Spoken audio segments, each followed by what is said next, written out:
Hey guys, tonight we slip into the smoke-filled alleyways of 1970s Paris, where a certain outlaw charmed cameras as much as he robbed banks.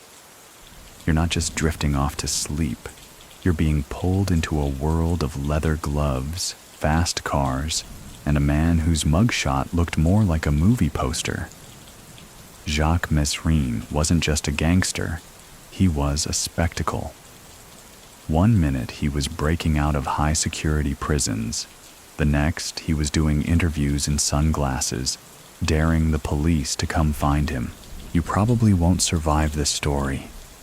Not because of bullets or back-alley betrayals, but because charm this potent should come with a warning label. So before you get comfortable, take a moment to like the video and subscribe, but only if you genuinely enjoy what I do here. Tell me where you're listening from and what time it is. Paris, perhaps? Midnight? Or maybe you're somewhere quieter, just needing the sound of rain and rebellion to drift off. Now, dim the lights, maybe turn on a fan for that soft background hum, and let's ease into tonight's journey together.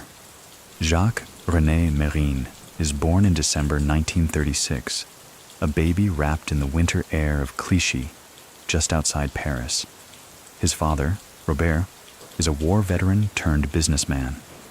His mother, Marie, insists on good posture and cleaner shoes than any boy really needs. Jacques is the third of 4 children. The family is middle class, tidy, and trying very hard to pretend the war is over in more than just paperwork. Even as a boy, Jacques has that look, the kind that makes teachers suspicious, girls curious, and old ladies cross the street just a second too late. He isn't violent, not yet, but he carries mischief like it's perfume, sprayed lightly behind each ear. He attends Lycée de Janson de Sailly, one of those respected Parisian schools with more granite than laughter, and although his grades flicker with promise, they're soon eclipsed by detentions and raised eyebrows. Jacques isn't the smartest boy in class, but he's definitely the most awake. He questions authority like it's a daily exercise. When a headmaster tells him to sit still, he crosses his legs more elegantly.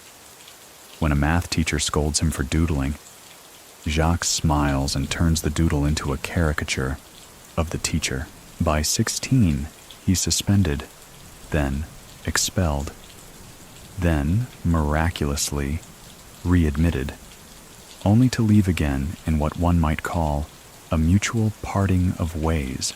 People close to him recall 2 things: a boy who could talk his way into any room, and a teenager who'd already decided rules were for the ruled.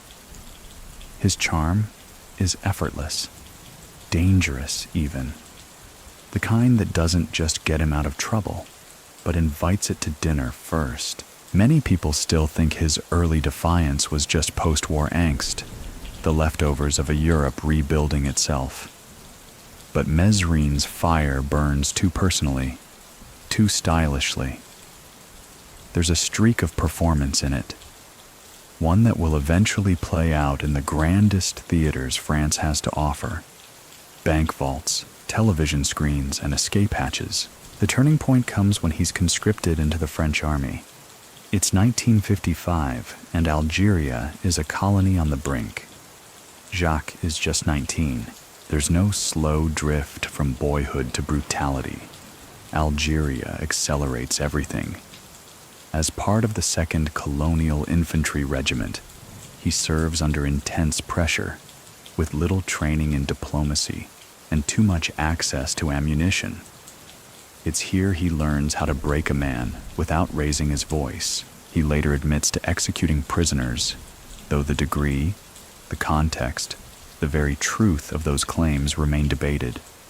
Some say he exaggerates, branding himself a war-scarred anti-hero. Others believe he downplays much worse. Still, many people still think that Algeria left a dent in him no therapist could ever fill. So, what do you think? Did Mesrine become a gangster because of war? Or did the war just reveal what was already there? When he returns to France in 1959, something about him is quieter.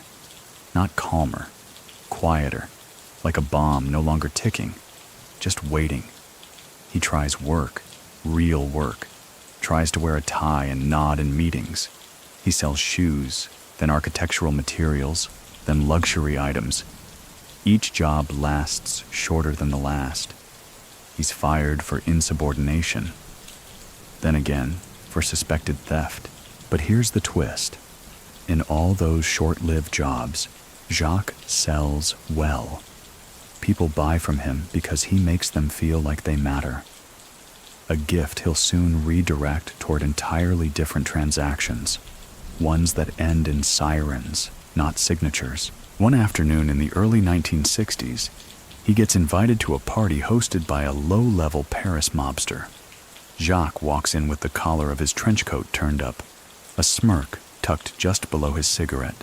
He leaves that party with an invitation to drive a getaway car. That's how it starts. Not with a murder, not with a massive heist, but with a car, an engine idling softly outside a jewelry store, and a young man behind the wheel who finally feels awake. And when the robbers dash out, bags in hand, breath thick with adrenaline, Jacques doesn't panic. He winks, shifts gears, and disappears into the Paris dusk like he was born to vanish. Jacques Mesrine isn't a getaway driver for long. That would have been too small a role, too far from the spotlight he's quietly building toward. No, he moves fast, up the ladder into more dangerous hands. By the early 1960s, Paris is flush with post-war ambition and shadow economies. Mesrine steps into that world like it's a tailor-made coat.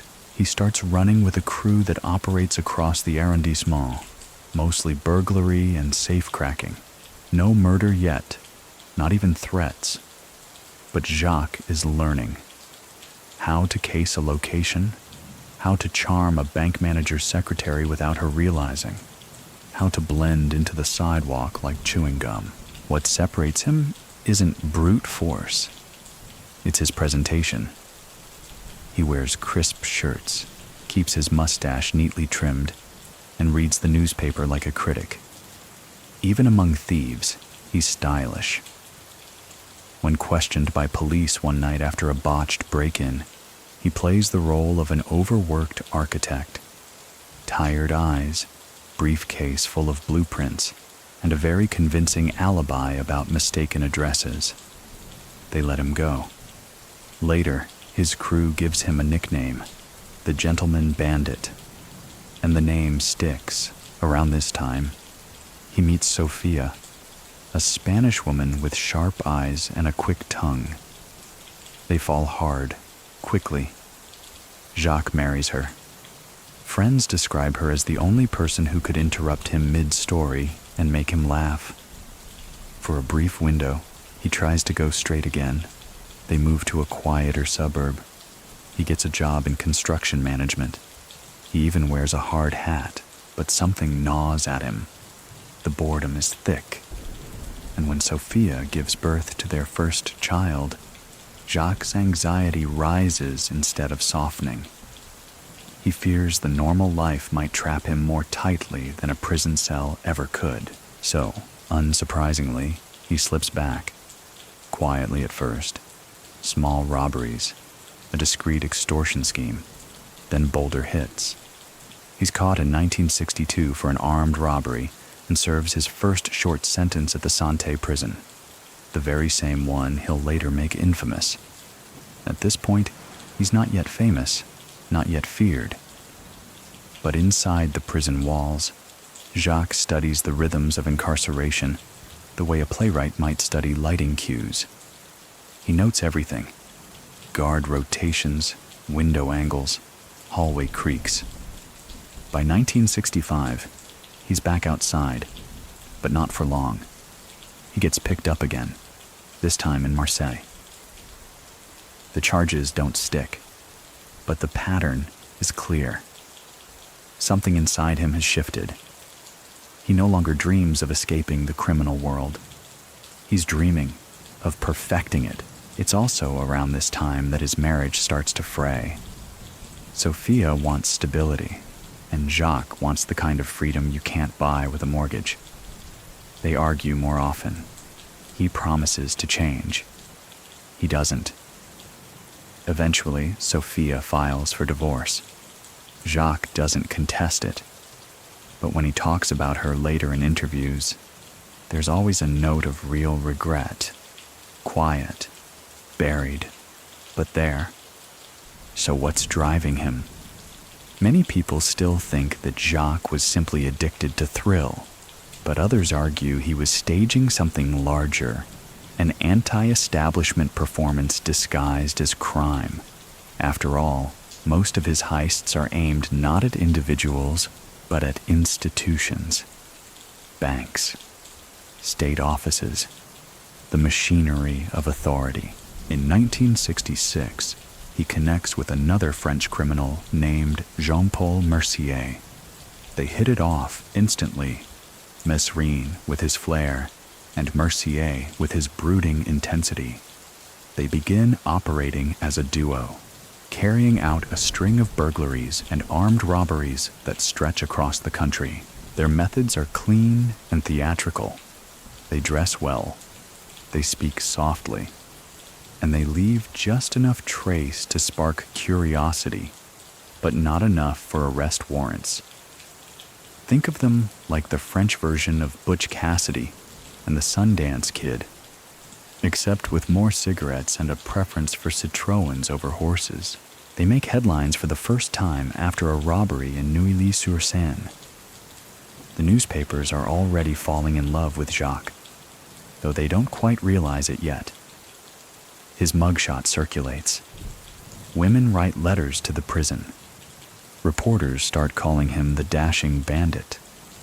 It's the 1960s in Paris.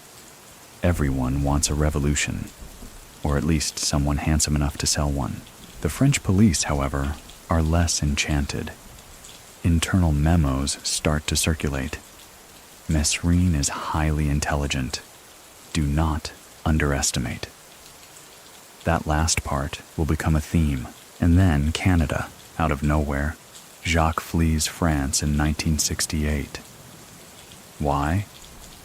Some say he wanted to disappear, to start fresh. Others claim he was laying low from an arrest warrant. Whatever the truth, he arrives in Montreal with charm packed like luggage and bad intentions folded neatly inside. He's not entirely alone. Mercier joins him shortly after. Canada's criminal underworld is quieter, more fractured, but Mesrine sees opportunity in the gaps. He takes up work under a local mafia figure, even dabbling in debt collection. But he's not made to be muscle. He wants center stage. So, he comes up with an idea, one that will turn him from local nuisance into international headline. Jacques Mesrine decides to kidnap a wealthy Canadian industrialist. Because why rob one bank when you can rob a family's entire sense of security? The plan is absurdly ambitious. The target, Georges Delorier, a prominent businessman with just enough public presence to make the crime sizzle. Mesrine and Mercier study his routine, his habits, the layout of his country estate. They move in one cold afternoon, with calm voices and drawn pistols. Delorier's is taken without injury. The ransom is hefty. But something goes wrong. The police act faster than expected. The drop is botched. Panic leaks into their otherwise smooth operation. Delorier is eventually released unharmed, but the damage is done. Canada knows Mesrine's name, so does France. And for the first time, international police agencies begin whispering in unison. He's not just charming, he's dangerous. Many people still think that this was the moment he crossed the line from clever thief to unpredictable threat. And it's a fair assessment, because after this, Jacques won't ever just rob and run. He'll rob, narrate, and escalate. The crime isn't the message anymore. It's the medium. Algerian war scars and failed marriages fade into the rear view as Jacques Mesrine burns rubber through Canadian backroads, now a wanted man on 2 continents. The Des Lauriers kidnapping doesn't end in death, but it ends in something nearly as permanent: international recognition. Jacques is no longer a local Paris bandit in a tailored coat. He's now a global problem with a passport full of aliases and a taste for front-page ink. He hides out with Mercier for a while, bouncing between motels and rented chalets in Quebec. It's the late 1960s, and the snow comes early. Picture it. Jacques, pacing a cabin in wool socks, a pistol tucked inside a bathrobe, reciting lines from his own newspaper clippings as if rehearsing for a film no one's greenlit yet. They try to stay low. But low isn't in Mesrine's nature. The charm leaks out. He goes into town for cigarettes and ends up chatting with the shopkeeper for 20 minutes about politics. One afternoon, he walks into a diner and flirts with a waitress for so long that locals remember his voice more than his getaway car. And that's how it happens. Recognition, a tip, an unmarked car in the driveway, the silence before the storm. Police storm the chalet in the middle of a frozen dawn. Mesrine puts up a fight, but it's messy. He's arrested, charged, and this time, there's no grin in the mugshot, just tight lips and red eyes. He's sentenced to 10 years in Saint-Vincent-de-Paul prison, a concrete block of echoing screams and routine humiliation. For most men, it would be the end of the story. But not for Jacques. He sees prison like a director sees a stage. Walls, yes, but also lines, exits, and roles waiting to be cast. He observes the guards, their laziness and pride. He notes the timing of doors, the slip of keys, the predictability of routine. And somewhere between the cold porridge and the clanging of cell doors, he begins to sketch his next act. A prison escape for the ages, but he doesn't do it alone. Inside Saint-Vincent, he befriends another inmate. Jean-Paul Mercier's brother-in-arms, also a seasoned criminal. Together, they start to piece together the parts. Not with blueprints or bribes, just pure observation and the kind of quiet defiance that makes guards underestimate them. The plan takes weeks, maybe months. A screwdriver here, a stolen key there, timing perfected down to the shuffle of a sleepy night guard. Then it happens. 1969. In the early morning hours, they overpower a guard, scale a fence, and vanish into the frozen dark. Just like that, the news explodes. French bandit escapes Canadian prison. Public enemy number 1 on the run. Is this the most dashing criminal in North America? For Jacques, this isn't just freedom. It's branding. His legend grows tenfold. Canadian law enforcement is embarrassed. French authorities are irked. And the media can't get enough. Back on the run, Mesrine goes quiet. For a while. He hides in rural Quebec, living in a trailer under a fake name, growing a beard, and reading books on war strategy and philosophy. He tells one local woman he's writing a novel, and honestly, he might have been. He's nothing if not layered, but it doesn't last. Crime calls again. He robs a few banks, quietly, but not quietly enough. Then another kidnapping plan surfaces, more ambitious, more reckless. This time, the police are ready. He's arrested again. This time, no chalet, no rural trailer. It's broad daylight in Montreal. His arrest is swift, and his expression is frozen somewhere between frustration and theatrical disbelief. The Canadian courts aren't amused. They throw the book at him. Another stretch behind bars, this time under tighter watch. with fewer cracks to slip through. Inside, he grows restless. His relationship with Mercier cools. Trust, once a given, is now currency. They argue over methods, over risks, over how far they're willing to go. But one thing they agree on, this won't be the end. And it's not, because prison, for Jacques, is always just a waiting room. By 1972, he's orchestrating yet another escape plan. This one involves multiple inmates, coordinated chaos, and a daring shootout that leaves guards scrambling. The breakout attempt fails. Shots are fired. One inmate is killed. Mesrine is transferred. He's now a high-risk detainee, his name circled in red on prison logs. He gets solitary confinement, thick walls, tiny windows, and 23 hours a day to sit with his own noise. But Jacques thrives on noise, his own or otherwise, and it's here, in confinement, that he starts to write. Not letters, not escape plans, but his story. He begins his memoir, L'instinct de mort, the death instinct. He writes in long, looping handwriting, filling page after page with memories, philosophy, and rage. He doesn't sugarcoat. He names names. He admits crimes. But he also frames it all with a flair for drama, positioning himself as the misunderstood rebel, the anti-hero, the man who refused to kneel. Many people still think that this was a tactic, branding through literature. But others argue this is where we see the real Mesrine for the first time. Behind the sunglasses and the headlines, a man who both hated and craved the public eye.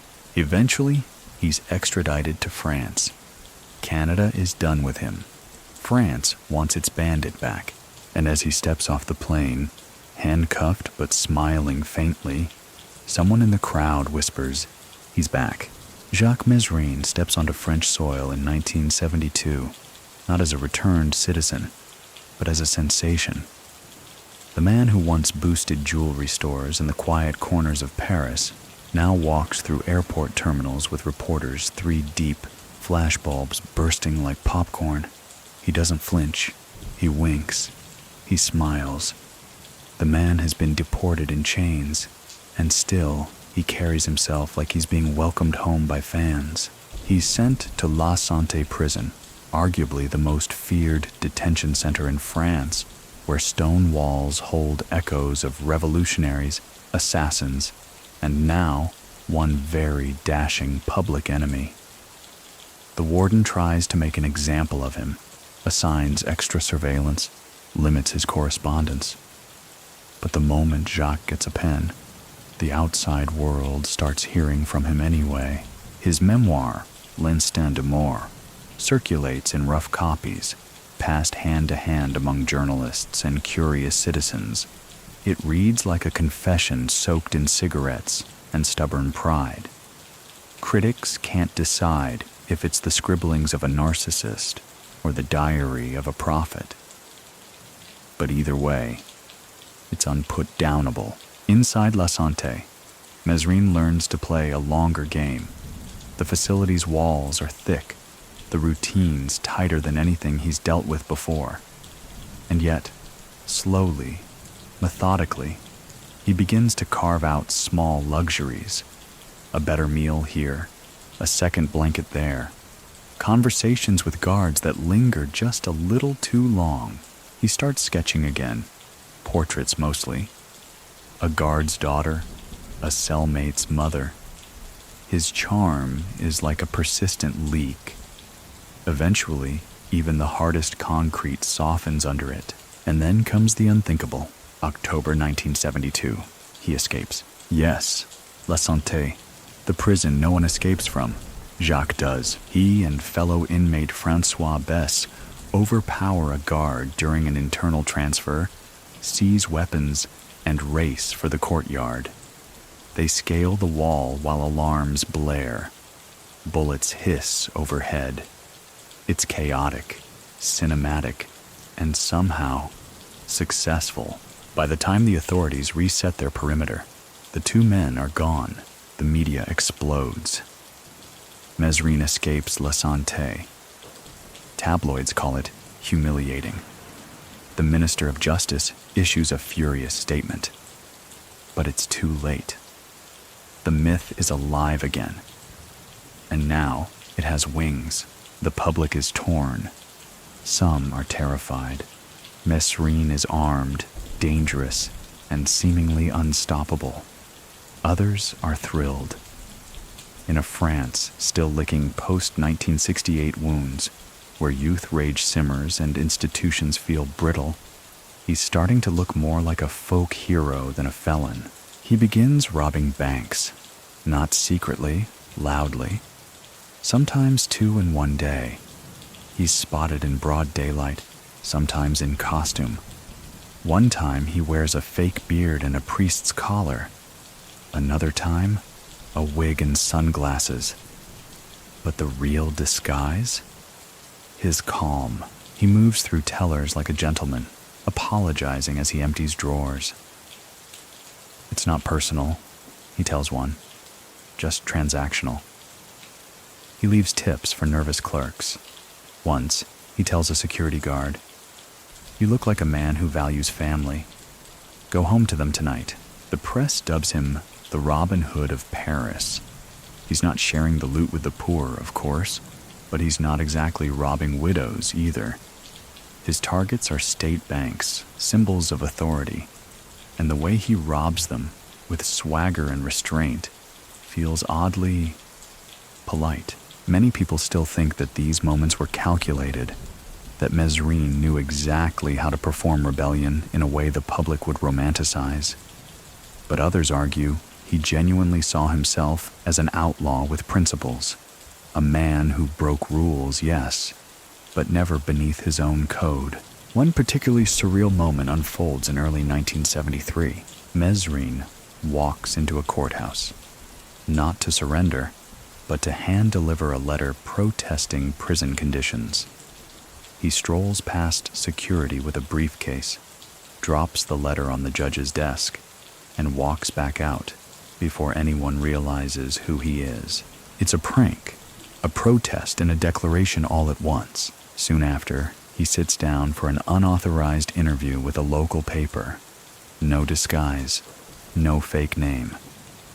Just Jacques Mesrine, cigarette in hand, discussing politics, justice, and how absurdly bad prison coffee is. The police, now nationally humiliated, form a special task force just to find him. They put up posters, tap phones, watch banks, but Mesrine keeps slipping through, mostly because he's not hiding in caves. He's eating in cafes, riding the metro, laughing loudly in public places. And now, there's a new character in his story, Sylvia Jean-Jacques. They meet in early 1974. She's magnetic, fiercely intelligent, and not at all intimidated by his reputation. Their chemistry is instant. Where others see a criminal, Sylvia sees a man tired of being caged, both by walls and by misunderstandings. She becomes his partner, not just in love, but in crime. She helps him scout banks, plan routes, and blend in. They travel constantly. Lyon, Nice, the back roads of Burgundy. They rent villas under false names and sip wine like newlyweds, while Interpol updates bulletins in real time. Some say Sylvia softens him. Others claim she stokes the fire. But regardless, she becomes central to the myth, a Bonnie to his not quite Clyde. A quiet storm beside his thunder. They're caught once, in 1973, near the Spanish border. But the arrest is brief. Charges are dropped. Lack of evidence, the lawyers say. Mesrine's smile in court says otherwise.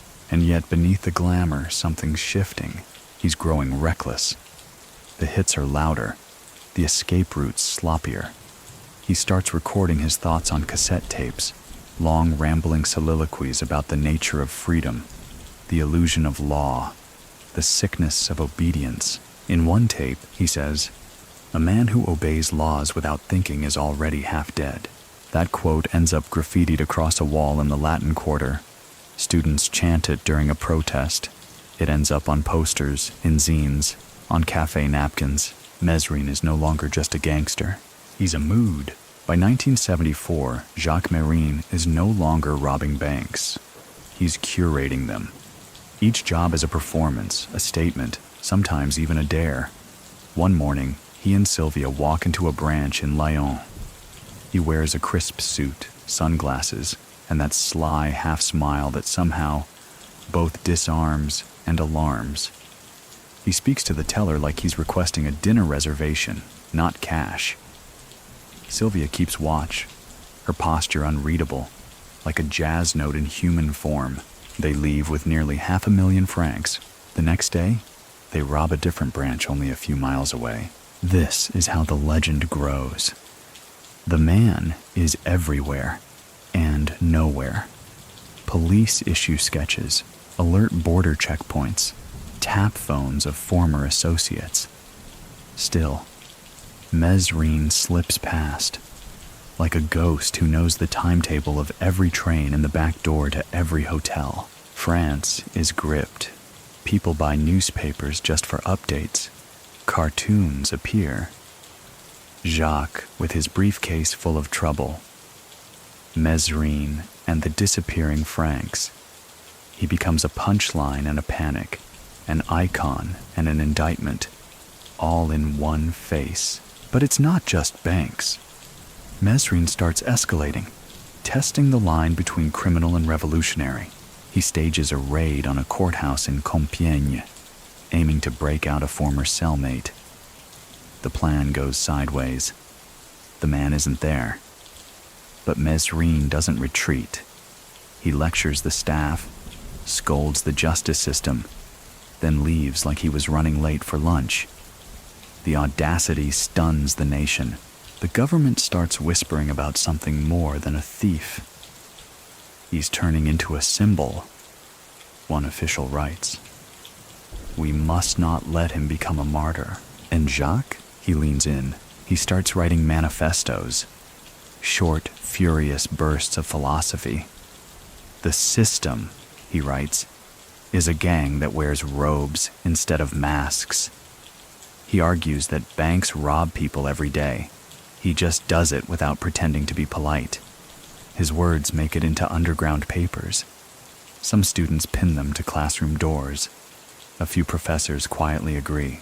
Many people still think he believed his own rhetoric, that the outlaw persona wasn't a mask. It was the truest version of himself.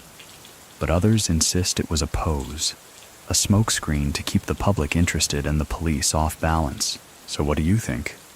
Was Mesrine the last great rebel of the 20th century? Or just a charismatic man with a gun and a grudge? Meanwhile, his relationship with Sylvia deepens.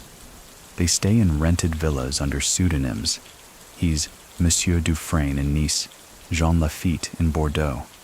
They drink wine on terraces and sleep with a pistol on the nightstand. She knows the risks. He never lies to her. And though her face rarely appears in the headlines, those close to them describe her as the only calm in his storm. Still, there's tension brewing. Jacques is more unpredictable. He buys a Jaguar coupe and paints it matte black. For discretion, he says. Sylvia raises an eyebrow but says nothing. Then comes the casino job, late 1974, Normandy. Jacques and Sylvia walk into a coastal casino just after sunset. He's dressed like a Belgian diplomat. She wears a fur coat too expensive for the weather. They blend in, order cocktails, scope the security. An hour later, guns are drawn. Guests scream, and Mesrine calmly empties the safe. He apologizes to a croupier, kisses her hand, and wishes her luck at the tables. They vanish into the night with over 2 million francs. No injuries, no leads. The French government, by now, is in a full sweat. Mesrine has humiliated every security protocol in place. Ministers are questioned. Law enforcement budgets swell. A new task force is formed, this one quietly referred to as la cellule Mesrine. It's no longer just about catching him. It's about ending the spectacle. And Jacques, he doubles down. He begins sending audio tapes to journalists. In one, he mocks the justice minister by name. In another, he offers legal advice to other inmates. Escape, he says in his slow rasp, is a discipline, not an accident. He starts robbing multiple banks in a day, doubling back just to prove he can. He once hits a branch in the morning, then another one 30 minutes away in the afternoon. When asked why, he responds, "They don't expect déjà vu." He's also increasingly philosophical. He reads Foucault in between heists. He starts quoting Camus to journalists. One letter reads, "A rebel is not he who says no, but he who says no with dignity." At night, he and Sylvia hide out in the countryside. They drink cheap Bordeaux, listen to the radio, and rehearse alibis like lines in a play. He sketches her in charcoal. She traces roads on a map with her fingertip, whispering towns they'll never visit. Still, the weight is growing. In one taped recording, Jacques admits, "I sleep like a man who knows the door might not open. I wake like someone who knows it might never close again." And though he keeps smiling in public behind closed doors, Sylvia notices the changes. He paces more. He talks to himself. Once, she catches him loading bullets into a magazine, only to unload them, reload again, then repeat the process without blinking. One night, he stares at the fireplace and mutters, "I'm too free to last long." Still, he refuses to slow down. The final robbery of 1974 takes place in Versailles, a sleek branch with mirrored windows and a manager known for his punctuality. Jacques enters at 9:02 a.m. and is out by 9:08. He leaves behind a single playing card, the Fool, taped to the desk. A joke, a symbol, a warning? No one knows. But Paris wakes up buzzing. People read about it over coffee, whisper about it in markets. Children repeat his name like a nursery rhyme.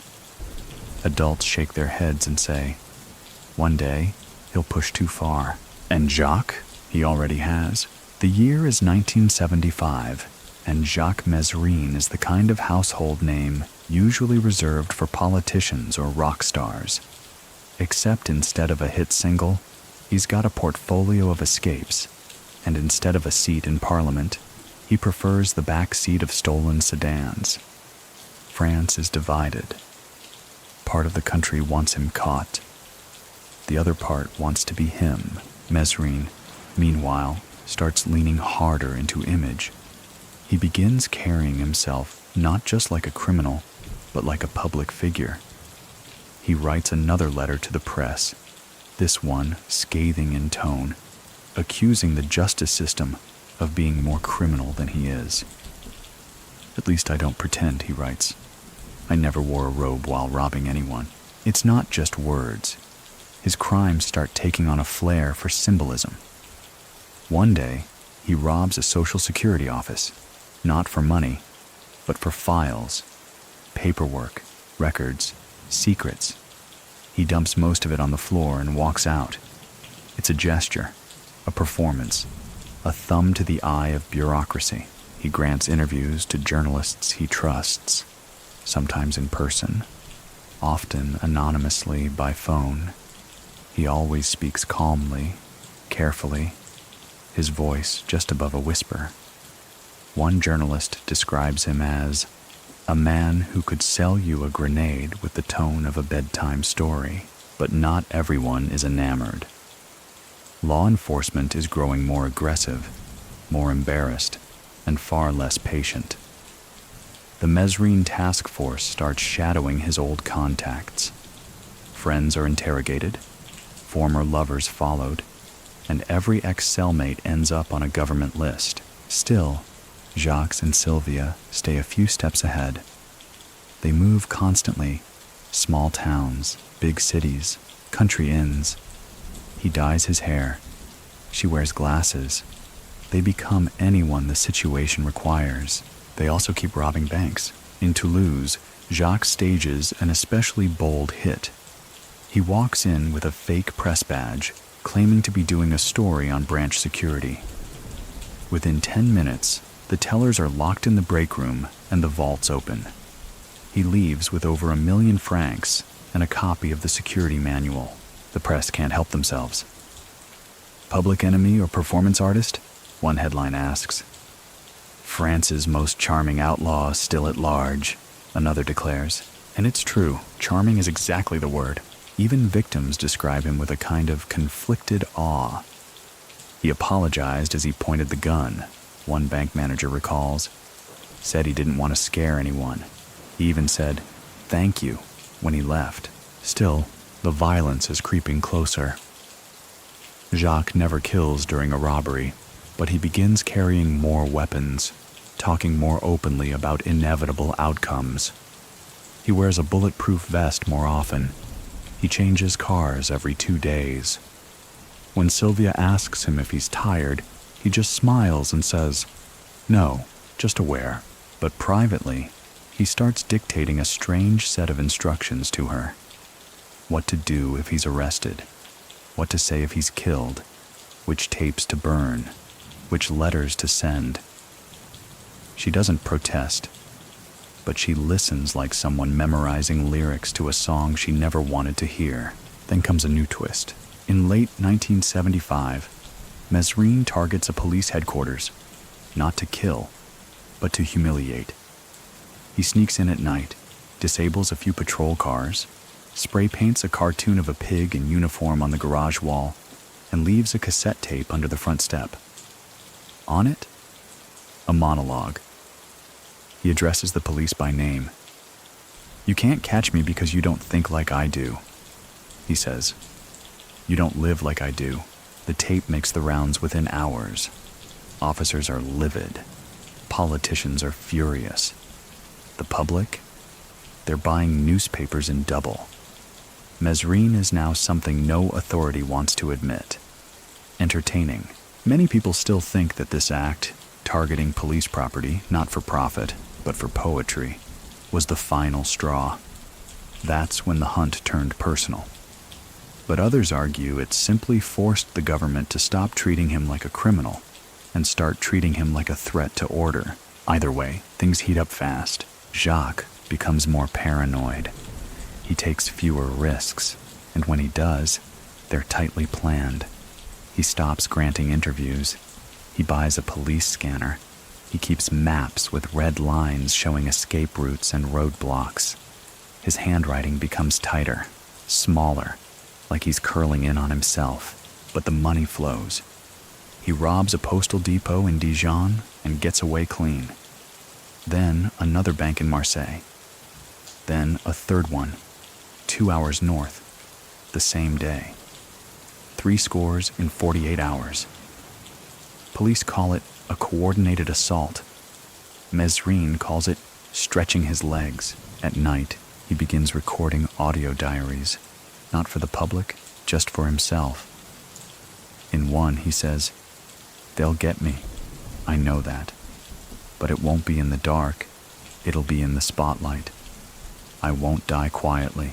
He starts writing poetry. Odd, raw lines about freedom and fire escapes and lovers with guns under their pillows.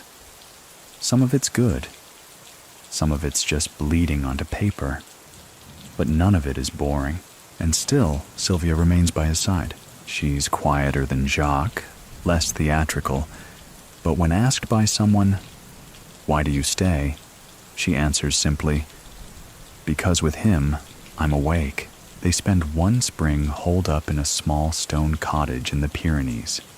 They live on tinned food and wine, listen to records, and swim in the lake at night. For a few weeks, it almost feels like peace. Until a local spots Jacques buying cigarettes. The man reports him. Police arrive 2 days later. But by then, Mesrine and Sylvia are already 2 towns away. He leaves behind a note taped to the window. Too slow again. You should stretch more. The public reads it the next day in the paper. Some laugh. Some wince. One retired inspector throws his coffee against the wall. Mesrine's myth is no longer manageable. He's bigger than any one police force, any one government narrative, and they know it. So, quietly, France turns up the heat. The next chapter? It won't be clever disguises or charming interviews. It'll be wiretaps, undercover agents, and helicopters. Because as much as Mesrine jokes about living like a ghost, he knows ghosts don't age well. By 1976, Jacques Mesrine has become the kind of problem the French government whispers about over late-night coffee and stale folders. His face, sometimes clean-shaven, sometimes hidden behind a beard or a pair of ridiculous sunglasses, is posted at every border, every station, every precinct. But he's not hiding in the woods anymore. He's slipping through cities, sipping espresso on balconies, laughing in places he shouldn't even be. The country is now investing serious resources. A new unit is formed within the police. Its only mission, bring Mesrine in, alive or not. The phrase, neutraliser par tous les moyens nécessaires, neutralize by all necessary means, appears in a memo that's meant to stay off paper. But of course it doesn't. Jacques, meanwhile, becomes aware. He's always been a man with a good instinct for tone shift, and something in the wind is colder now. He tells Sylvia, "They've stopped trying to catch me. Now they want to end me." She doesn't argue. Still, the robberies continue, less frequent, more targeted. He's precise now. No theatrics, no flamboyant disguises. A clean hit in Orléans nets him over 300,000 francs. A private vault in Lille adds another 500,000. He launders through a string of middlemen he barely trusts. The money piles up, but the freedom shrinks. And still, despite the tightening noose, Mesrine decides to make his boldest move yet. He targets a judge. Judge Petit is known for his hardline sentences and his vocal criticism of Mesrine's public image. Jacques reads a newspaper clipping where the judge calls him a disgrace to the Republic. That's all it takes. He begins tracking the judge's movements, watching the courthouse, even visiting the neighborhood under a fake name. Then, one evening, he kidnaps him. It's not bloody. It's quiet. Jacques wears a fake police uniform, flashes a forged badge, and politely tells the judge there's been a credible threat, and he's being escorted home. They get into the car. The judge doesn't realize what's happening until the locks click. Mesrine drives him out of town. They talk. The judge panics, then calms, then listens. Jacques lectures him about justice, about hypocrisy, about prisons that turn men into animals. He doesn't hit him, doesn't harm him, just talks for hours. Then he lets him go, unharmed, near a wooded turnoff. The public is stunned. The government is furious. And the media? They print every word of the judge's statement, including the part where he admits, Mr. Mesrine was polite, articulate, disturbingly convincing. Many people still think this incident was Jacques' way of drawing a line. I could hurt you. I won't. But know that I can. Others argue it was his final audition for myth status. Either way, it cements something deeper. He's no longer just robbing institutions. He's talking to them. The backlash is swift. His face now appears in wanted segments on TV. New sketches, reward posters, Interpol notices. Sylvia is named an accomplice in official communique. Her parents go silent. Her siblings stop answering calls. But she stays by his side. They flee to the countryside again, this time to the Vosges Mountains. A cabin, no neighbors, just trees, rain, and silence thick enough to chew. It's here Jacques begins to fray. He starts drinking more. Cheap wine, then cognac, then whatever's available. His hands twitch at night. He wakes often, whispering lines from his memoir into the dark. Sylvia tries to comfort him, but even she feels the edge. One night she finds him sitting outside barefoot in the frost, smoking, staring up at the sky. "I dreamed I was invisible," he says. "Then I woke up, and the stars still saw me." Another time, she hears him muttering, "They'll shoot me in the street, like a rabid dog, and people will clap." Yet the performer remains. He still cleans his boots, still shaves, still loads his revolver with precision. Because Mesrine doesn't believe in surrender. Not to police, not to age, not to his own unraveling mind. In the spring of '76, he resurfaces in Paris for one last heist, he tells Sylvia. It's a private courier service that moves cash between luxury boutiques and banks. High risk, high reward. He pulls it off cleanly, in and out, almost surgical, but this time, someone recognizes him. A former prison guard turned security consultant. A call is made. Another call follows. And the hunt tightens. The next few weeks are the beginning of the end. Jacques senses it. He starts traveling only at night, sleeps during the day, uses multiple disguises, even just to buy groceries. His hair is dyed, his eyes hidden behind dark lenses. But he's losing weight, sleeping less, talking faster, and now he's talking about the end. "I want to control it," he tells Sylvia. "Not let them write the last line. I write it, no one else." She argues, pleads with him to flee, to South America, maybe, or Algeria, somewhere hot and distant. But Jacques shakes his head. "No," he says. "I started this in France. I'll finish it here. I owe the stage a curtain call." He starts writing again. Not memoirs now, but letters. Some to old friends, some to journalists. One, he writes to a priest he once met in prison, asking, "Do you think God forgives those who didn't ask first?" In one final recording, meant only for Sylvia, he says, "You gave me peace when all I wanted was fire. But even fire loves something quietly, doesn't it? Thank you. I wish we'd met before I became ink." And then he burns the tape. Sylvia never tells anyone what it said. Not in full. Only that it was the softest goodbye a storm could manage. By summer's end, police have narrowed his movements. Cars are trailed, phones tapped, informants bribed. The task force is closing in.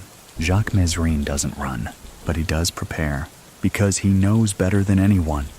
Every myth ends. The trick is choosing your last act. Summer fades into autumn, and Jacques Mesrine knows the leaves won't outlast him.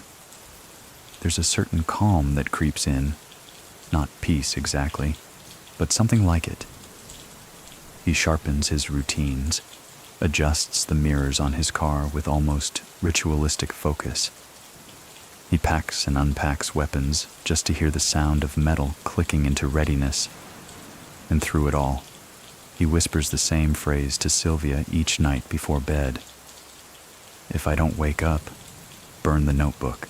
They're living in Paris again, the one place everyone expects him not to be. An old apartment in the 18th arrondissement, rented under a fake name. Quiet neighbors, thick walls, a view of rooftops and pigeons. It's the kind of place someone retires to. But Mesrine doesn't believe in retirement. He believes in timing. One morning, while sipping coffee on the tiny balcony, he tells Sylvia, "The only thing I haven't done is disappear." She laughs, not because it's funny, but because it's too late for that. Even if he vanished tomorrow, France would still be full of ghosts with his face, but Jacques isn't planning to vanish. he's planning something else. He begins studying the movements of a journalist, a man who once wrote a scathing editorial calling Mesrine a coward in disguise. Jacques takes offense, not because of the insult, but because it's inaccurate.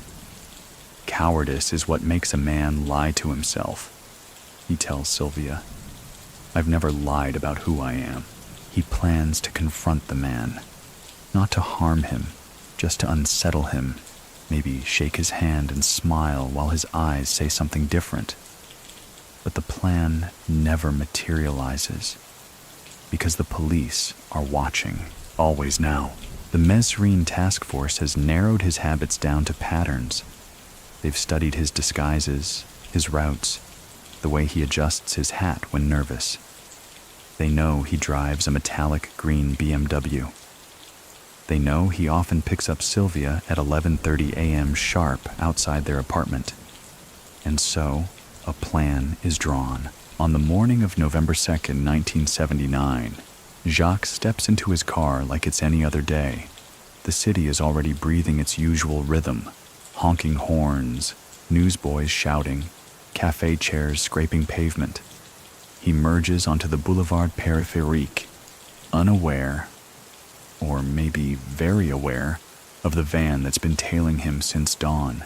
At Porte de Clignancourt, the traffic slows.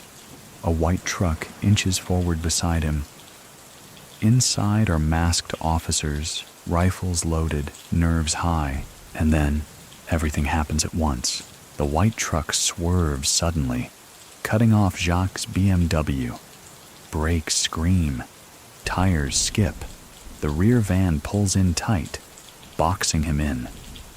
From the truck, armed officers leap out, automatic weapons raised. They open fire. No warning, no arrest attempt. Just bullets, over 20 rounds, riddling the BMW like a confession screamed too late. Jacques is hit instantly. The windshield shatters. The car rocks. Sylvia screams. The ambush lasts less than 10 seconds. When it ends, the air is thick with smoke, cordite, and disbelief. The most wanted man in France is slumped over the steering wheel, eyes open, expression unreadable, dead. Public enemy number one has been silenced. Not in a courtroom, not on a quiet night, but in the midday chaos of traffic and sirens. Photos of the aftermath hit the newspapers by afternoon. Grainy black and whites of a bullet-riddled car, blood on leather seats, a crime scene tangled in contradictions. The government calls it a necessary conclusion. The police claim Mesrine was reaching for a weapon. But Sylvia, who survives the ambush with minor injuries, tells a different story.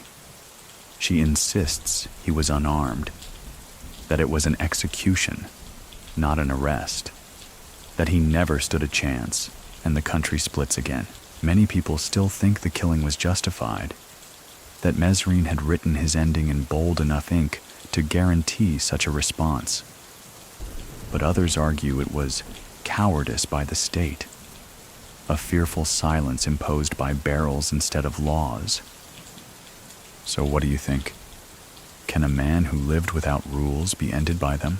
The funeral draws crowds, some mourners, some gawkers. Protesters carry signs reading, "Assassiné par l'État," shot by the state. Others cheer. "Good riddance," one man mutters into a television camera.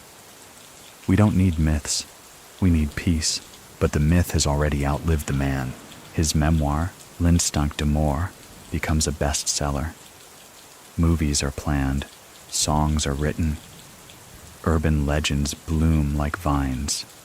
Children whisper about the man who vanished between bullets, that he's still alive, that the body was a double, and somewhere a cassette tape plays his voice. Freedom is not just escape, it's refusing to be owned. Even in death, Jacques Mesrine doesn't disappear. He's in the graffiti on alley walls, in late-night film marathons, in cafes where old men lower their voices when they speak his name. In France's quiet corners, his ghost lingers, not haunting, just observing, as if waiting for someone else to try the stage. Because for all the crimes, the drama, the disguises, what Jacques Mesrine really wanted wasn't power, it was presence.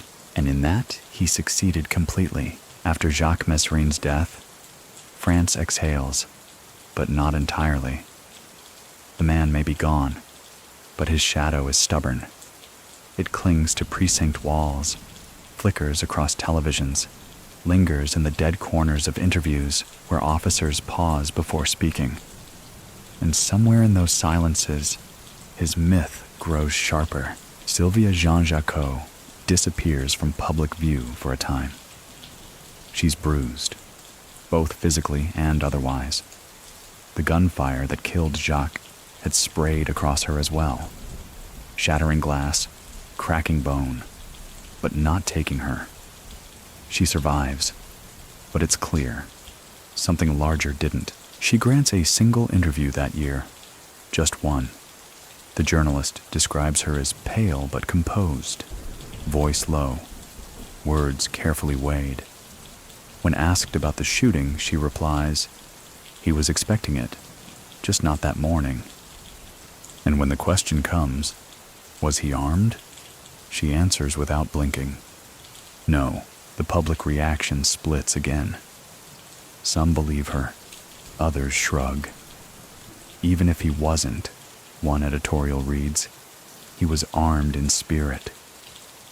The justification lingers in the air like the smoke from a spent round. Jacques' funeral is modest in size, but not in emotion. Former cellmates arrive. So do a handful of radical students, a few left-wing journalists, and even a couple of bank clerks he once robbed, who claim they came out of sheer curiosity. The cemetery is quiet, the tombstone simple. No grand epitaph, just his name and the years. But within weeks, it's covered in graffiti, messages in chalk. Vive Mesrine, the last man who looked power in the eye. He robbed banks. They robbed us. Flowers are left, cigarettes too. Even a single playing card, the Fool, taped gently to the headstone, fluttering in the wind like the last line of an unfinished joke. Meanwhile, the government enters damage control mode. Internal investigations are quietly conducted. The officers involved in the ambush are neither reprimanded nor promoted. The word necessary is repeated across newsrooms like a mantra no one quite believes. And yet, the debate doesn't die. Many people still think Mesrine was executed because he made the government look slow. He outsmarted them, out-talked them, outran them. And worst of all, he recorded it. Others argue the state had no choice, that Mesrine had declared war on the system, that the moment he kidnapped a judge and raided a courthouse, he stepped past the line of pardon. The truth? Probably somewhere in between. But the truth has never sold as many papers as a good myth. Years pass, but Mesrine refuses to fade. In 1984, a film adaptation of his life is released. It's gritty, stylish, strangely reverent. Audiences flock to see it. Young men start mimicking his style. Mustache, collared shirts, that rolling gait that suggests control without effort. A professor of criminology writes a scathing critique. We are romanticizing a thief. France should be ashamed. The next week, his lecture hall is packed. Sylvia is offered a book deal. She declines. She moves to a small town under a different name. Some say she remarried. Others believe she still lights a candle every November 2nd, right as the morning traffic picks up. Whatever the truth, she remains part of the legend, the last woman to see him alive and know which words were final. Jacques' daughter, born from his first marriage, grows up mostly silent about her father, but in a rare televised appearance years later, she offers this. He was a man who wanted to be known, not understood. That's what made him dangerous. The line sticks. It's quoted in articles, scribbled on alley walls next to stencil art of his face. His image becomes part of France's cultural graffiti, like Che Guevara, but with a French accent and a tighter haircut. In 1992, a documentary surfaces. It's called Mesrine, The Smile Behind the Gun. It features rare footage of him laughing, playing cards, walking through cafes as if he owned them. Former police officials comment. So do his ex-cellmates. The narrative dances between admiration and criticism, never settling. One moment, a retired officer says, "I feared him, but I couldn't help liking him." The next, a bank teller says, "He was kind, too kind." That's how you knew it was a mask. So what do we make of Jacques Mesrine? Was he a bandit with a moral code? A narcissist with a gift for drama? A political rebel cloaked in criminality? Even now, historians argue. Some describe him as the last romantic gangster. Others call him a media invention. A man who learned to manipulate his own myth until even he couldn't separate truth from script. But here's something no one denies. Mesrine controlled his narrative better than any man before him. He robbed banks, but what he truly stole was attention. And decades later, long after the headlines faded, long after the last reel of news footage crackled into silence, he's still stealing it.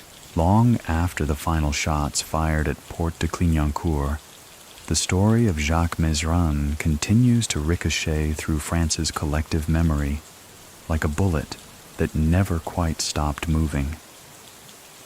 The man is dead, yes, but the legend? That's something else entirely. In the early 2000s, a fresh wave of interest rolls in. It's sparked by the release of two major motion pictures, Mesrine, Killer Instinct, and Mesrine, Public Enemy #1.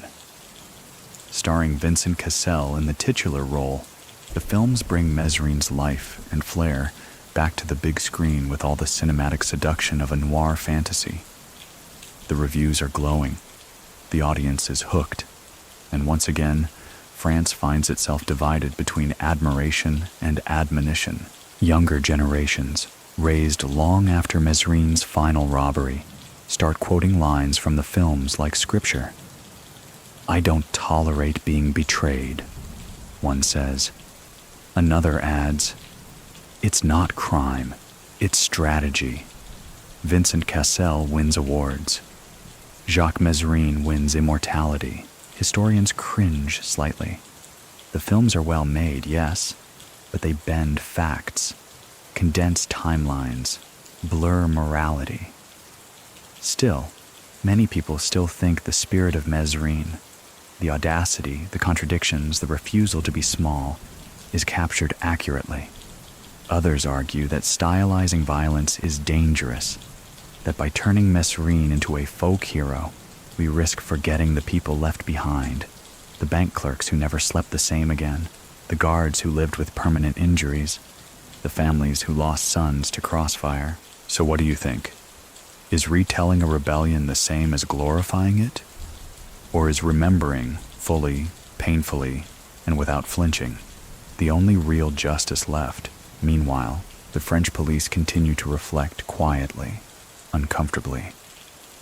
Internal training documents still reference Mesrine, especially in chapters about prison security and escape protocol. If they want to try it, one warden says in a 2011 interview, "We remind them, the last one who didn't make it home." But the truth is, Jacques Mesrine did make it home, just not in the traditional sense. You can find him now in unexpected places. A mural in a Marseille alley, a scribbled note on a cafe chalkboard in Montmartre, a teenage boy reading L'Instant de Mort on the metro like it's a sacred text. His face is on t-shirts, his quotes on protest signs. Even rap lyrics name-drop him, casting him as a symbol of anti-establishment bravado. In one particularly haunting turn, a group of hackers once launches a cyber attack on a corporate bank. and signs their message. Mesrine would understand. This phenomenon, the myth breathing on long after the man, fascinates sociologists. One paper refers to it as posthumous celebrity insurgency. The idea that someone like Mesrine, through media, becomes more powerful in death than they ever were in life. Not in muscle or movement, but in meaning. Jacques becomes a cipher, a mirror. The poor see him as a vigilante against a rigged system. The romantics see a man who lived outside the rules and made it look beautiful. The angry see him as proof that chaos can be charismatic. The fearful see him as a warning. Even in literature, he's transformed. Novels start borrowing from his life.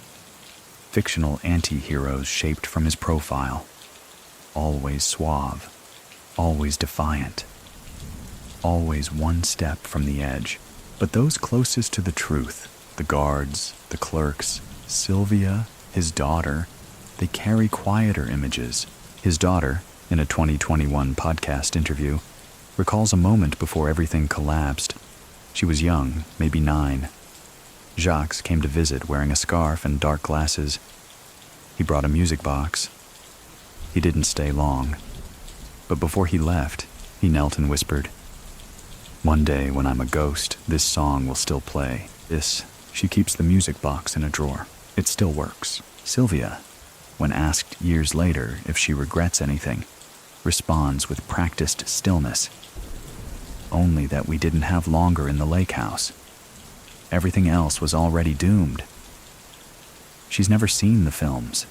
She says she doesn't need to. "I knew the real man," she explains. And even he didn't always know himself. That statement lingers, because perhaps that's the most honest portrayal of Mesrine. A man constantly performing, even for his own reflection. He built a legend, brick by brick, letter by letter, bullet by bullet. But whether he was the legend, or simply wrote it better than anyone else could, that remains the eternal question. And in France's darker corners, the answer changes depending on who's whispering. In the decades that follow, Jacques Mesrine doesn't just become a case study, he becomes curriculum. His name is mentioned in law enforcement academies across Europe when discussing high-risk fugitives, media manipulation, and the psychology of rebellion. But not just in classrooms. In smoky back rooms, his name floats like incense, half reverent, half exhausted. The phrase, "don't pull a Mesrine," becomes code for a suspect who's too smart, too unpredictable, or simply too magnetic for comfort. And yet, for all the tactical failures he exposed, Jacques' true legacy exists in something far less tangible: perception. No other criminal in modern French history blurred the line between outlaw and icon with such ease. And even now, 40-plus years later, the debate refuses to die. Take, for example, the university panel hosted in Lyon in 2022. The topic: Mesrine, myth or menace? The room is packed. History students, ex-police, journalists, a few gray-haired men who look like they may have once driven a getaway car or two. The moderator opens with a quote from Jacques' own memoir. "They made me an outlaw, but I wrote the legend." The discussion is heated. One scholar argues that Mesrine was a product of post-war disillusionment, too young to fight in WA2, too angry to accept the rigid authority of Gaullist France. Another says that's giving him too much credit, that he was simply a talented narcissist with a loaded gun and a keen sense of timing. And then, from the back of the room, a woman speaks up. Her father had been a teller in a branch Mesrine once robbed. She says, "He never forgot it, not because of fear, but because Jacques apologized, said he didn't like to scare people. My father said, that was the most polite criminal I ever met." The room goes quiet, because there it is again, that strange tug Mesrine left in his wake. A contradiction, that refuses to sit still. Politeness paired with violence, intelligence paired with recklessness, artistry with criminality. A man who could walk into a courtroom and walk back out into applause or a hail of bullets. Back in Paris, a journalist from Le Monde decides to reinvestigate the final months before Mesrine's death. He digs through archives, listens to old tapes, interviews retired police. What he uncovers is not shocking, but telling. Layers of missed opportunities, redacted communications, and one officer who, under strict anonymity, admits, "We weren't going to let him speak in court. Not after everything." That quiet admission confirms what many suspected. Jacques' execution wasn't about safety. It was about silence. He had become too big for the system to contain.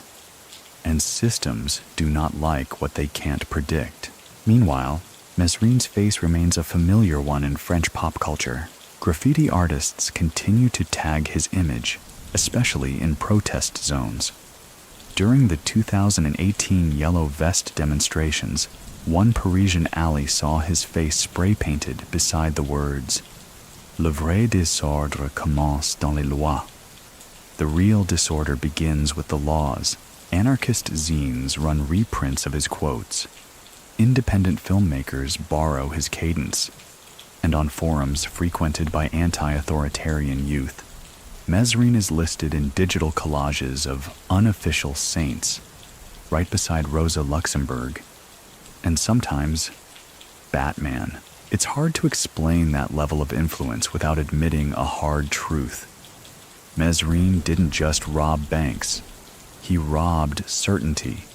The certainty that crime looks a certain way, or speaks with a certain accent, or always ends in shame. And let's not forget the curious collectors. There's a subculture, odd, quiet, but persistent, of people who collect Mesrine memorabilia. Original copies of L'Instant de Mort, old newspaper clippings, items from the estate auction of one of his former lawyers. Once, in an online auction, a man claims to have purchased one of Mesrine's pocket knives, still bearing fingerprints. Whether true or not, the bidding ends at $12,000. Is it morbid? Probably. But myth has its merchandise. Then there's the poetry. A small anthology is released in 2025 titled Steel and Smoke, Verses from the Vanishing Point. It includes several of Mesrine's unpublished poems, scraps found in old police evidence boxes, written on the backs of invoices and napkins. They're rough, unedited, but they pulse with something raw. One poem ends with the line, "I kissed the bars that couldn't hold me and smiled through the muzzle flash." A literary critic calls it juvenile. Another calls it brilliant. It doesn't matter. People read it anyway. And yet, beneath the theater of it all, there's one place where Mesrine's story still cuts the deepest, among those who live in the margins, the poor, the overlooked, the system-weary.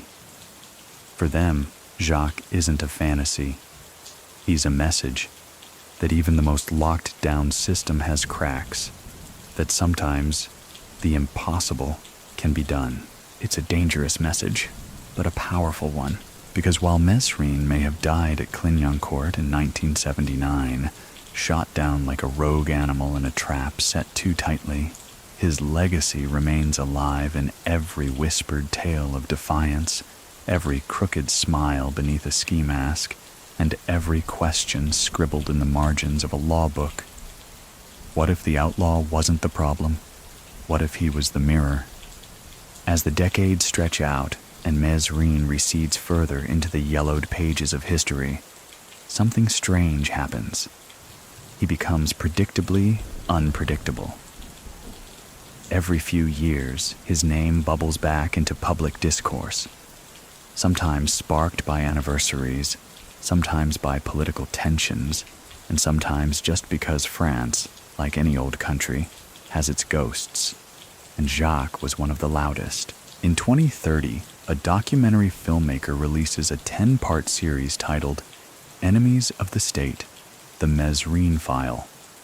It combines archival footage, AI-enhanced voice reconstructions, and newly uncovered prison logs. Viewership breaks records for French streaming platforms.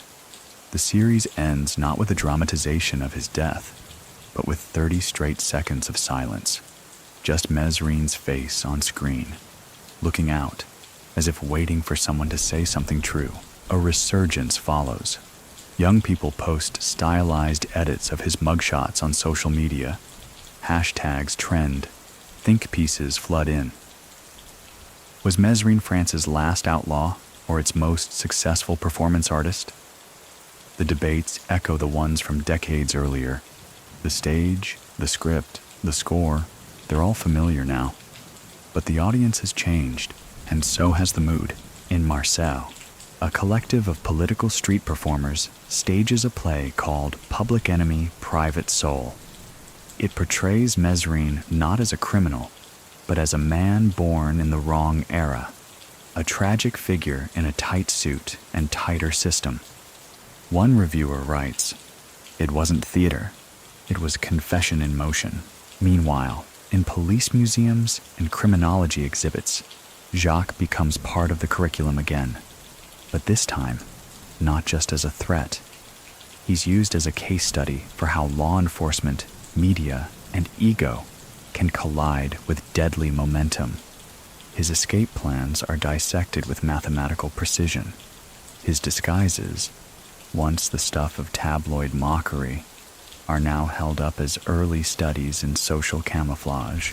There's even an interactive exhibit at the Musée de l'Homme titled Face to Face with Mesrine. Visitors are given VR headsets. They sit across a table from a digital Mesrine who asks them questions, quietly, politely, but always with that undercurrent of danger. At the end, visitors are asked to vote. Criminal, hero, rebel, illusionist?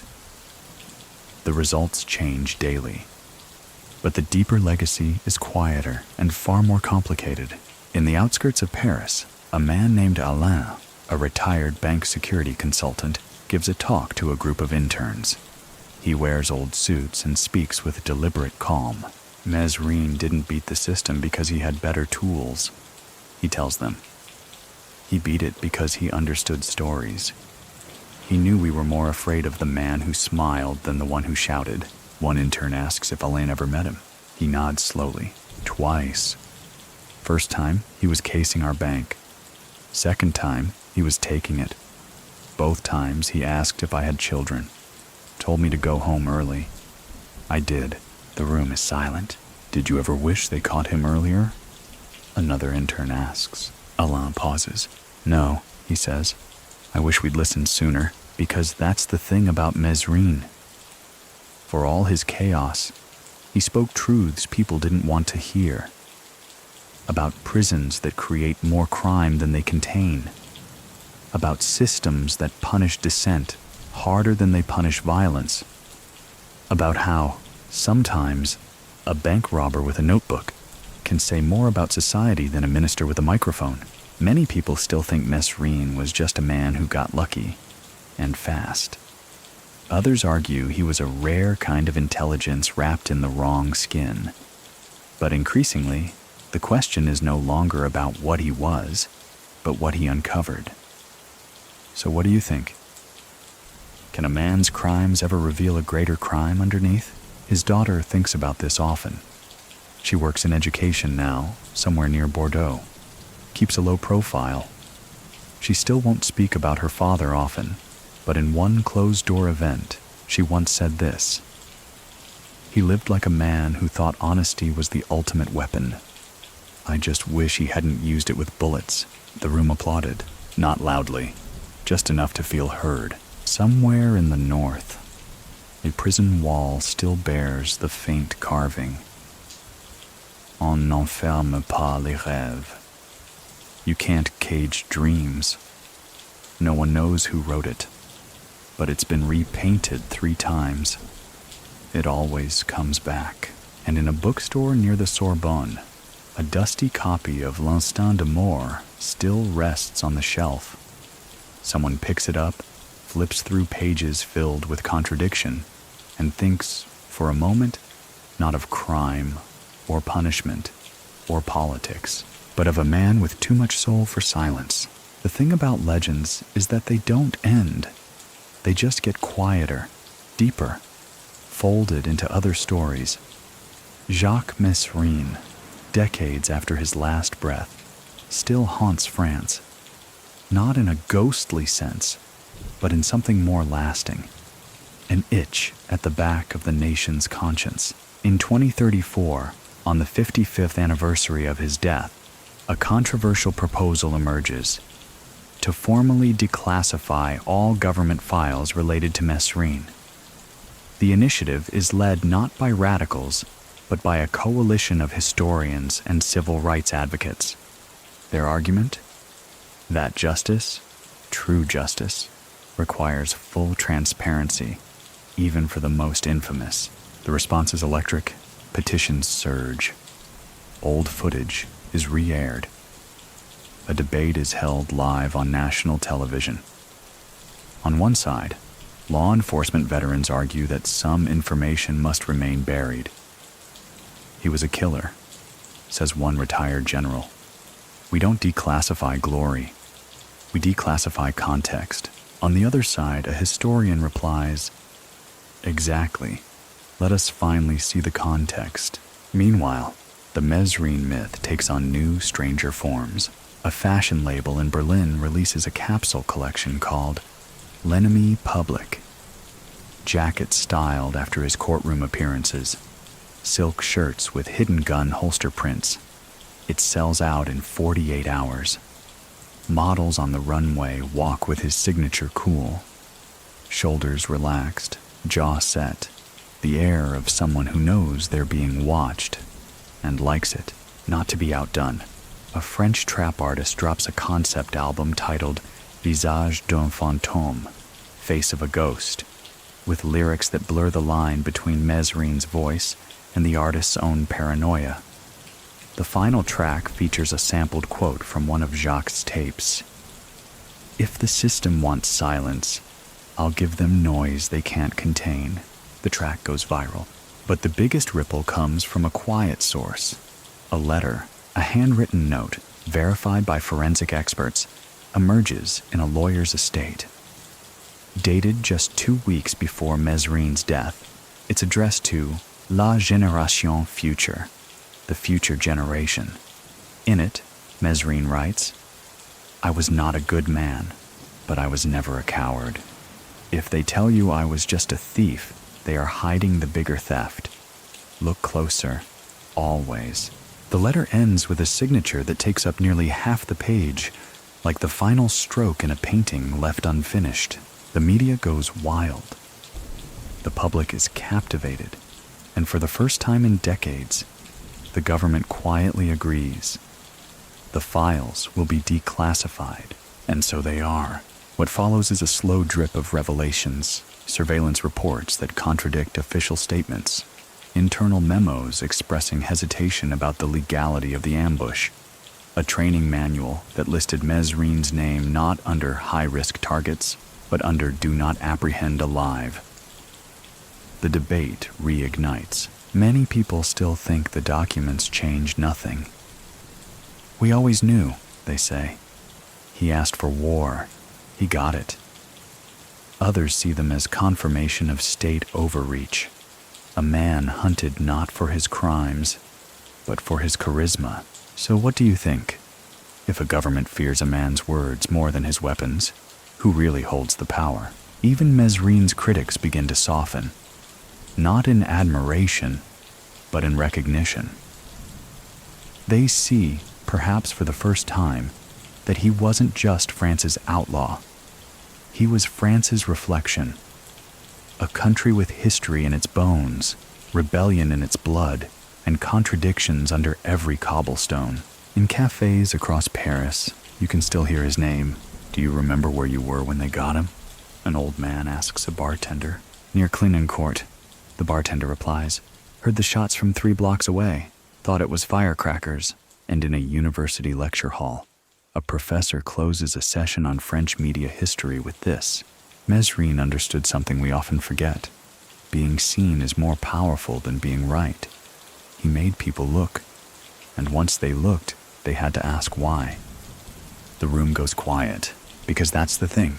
Mesrine didn't ask to be forgiven. He asked to be remembered, and France, for better or worse, has obliged. Even now, the final image of him lingers like a painting in motion. A man in sunglasses, half smile curled like a secret, driving through the city that loved and hunted him in equal measure. He knew the end would come, but he made sure we'd still be talking when it did.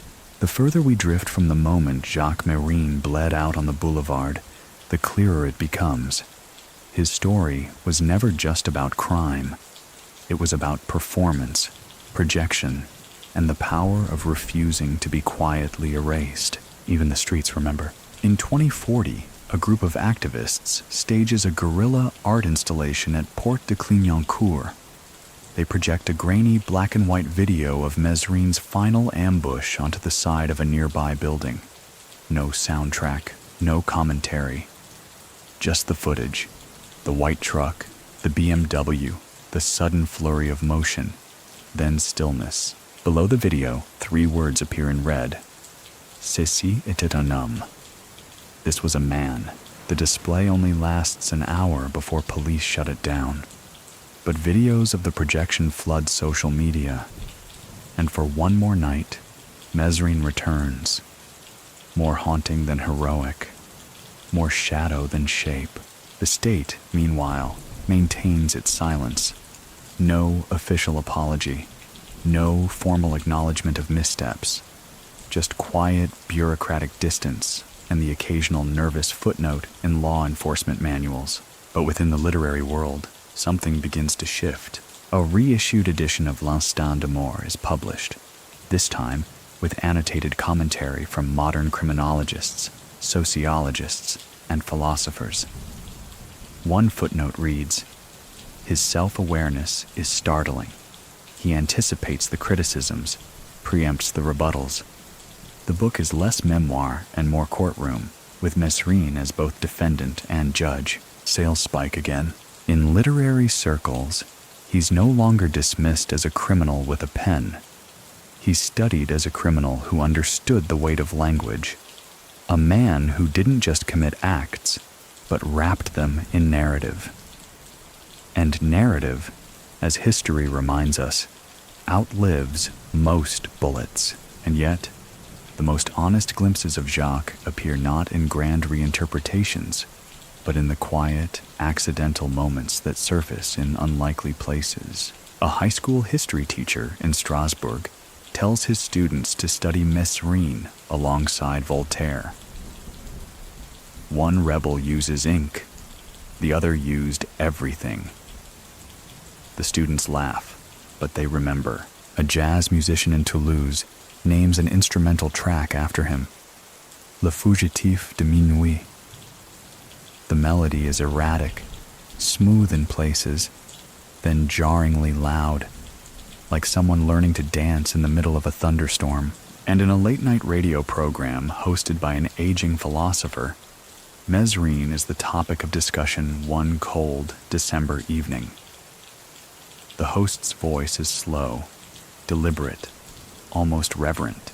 He was, she says, the kind of man you could not predict because he refused to become predictable. In him, we saw both the failure of state control and the seduction of chaos. What a difficult thing to be both mirror and fire. She pauses. And yet, we still look. Indeed, many people still think Mesrine got the ending he deserved. But others, more now than ever, question whether a man like him could have had any other ending at all. He had become too unruly for courtrooms, too symbolic for cages. He wasn't just defying the law, he was defying the idea that the law was the final authority. So, what do you think? Could any justice system, no matter how fair, have contained a man who never stopped rewriting his own story? There's something inescapably modern about that question, because in a world saturated with surveillance, Jacques Mesrine still feels current. Maybe even ahead. He manipulated attention before social media. He shaped his own mythology before branding was a skill taught in universities. He weaponized charm, refused simplification, and lived like a contradiction no government could comfortably catalog. And in this age, where narratives are currency and truth is often measured by what trends, Mesrine might have thrived even more. One wonders what he'd say about it all now. The documentaries, the digital tributes, the hashtags and holograms. Would he grin? Would he scoff? Or would he, as ever, light a cigarette, toss his scarf over one shoulder, and remind us, "I never asked you to love me, just to see me." And we did, and we still do. In a quiet corner of the Bibliothèque Nationale de France, there's a glass display case. Inside it, a faded copy of L'Instinct de Mort, one of Jacques Mesrine's prison sketches, and a pocket-sized cassette recorder recovered from his apartment. It plays nothing now. Tape long degraded, magnetic ribbon slack like an exhausted breath. But next to it, a placard reads, "Do not mistake silence for surrender. Visitors pause here more than most exhibits." Maybe it's the incongruity, how a man so loud, so disruptive is remembered in whispers.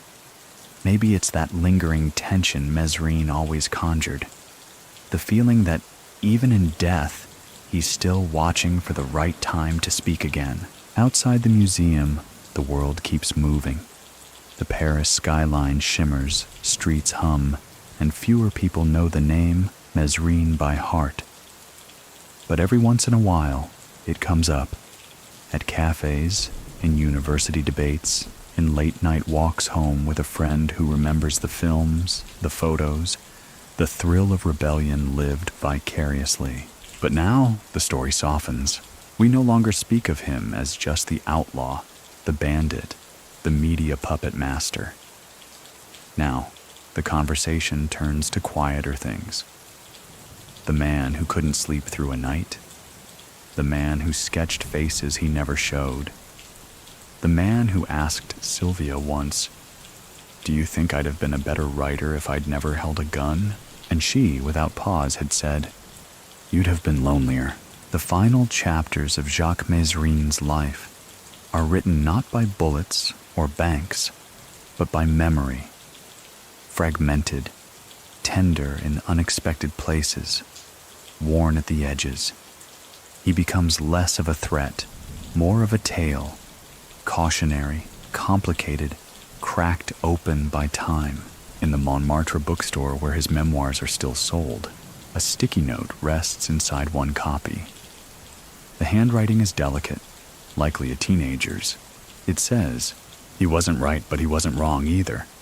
And perhaps that's the most anyone could say, because Jacques Mesrine lived a life that refused to shrink. He escaped not just from prisons, but from definition, from systems, from the kind of quiet the world forces on men like him. And in that refusal, he offered a final gift, proof that history isn't just written by victors.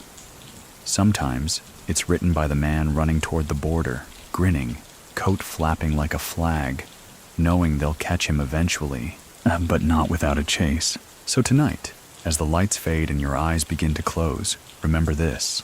There once lived a man who turned every cell into a stage, every escape into a story, and every silence into a chance to be heard.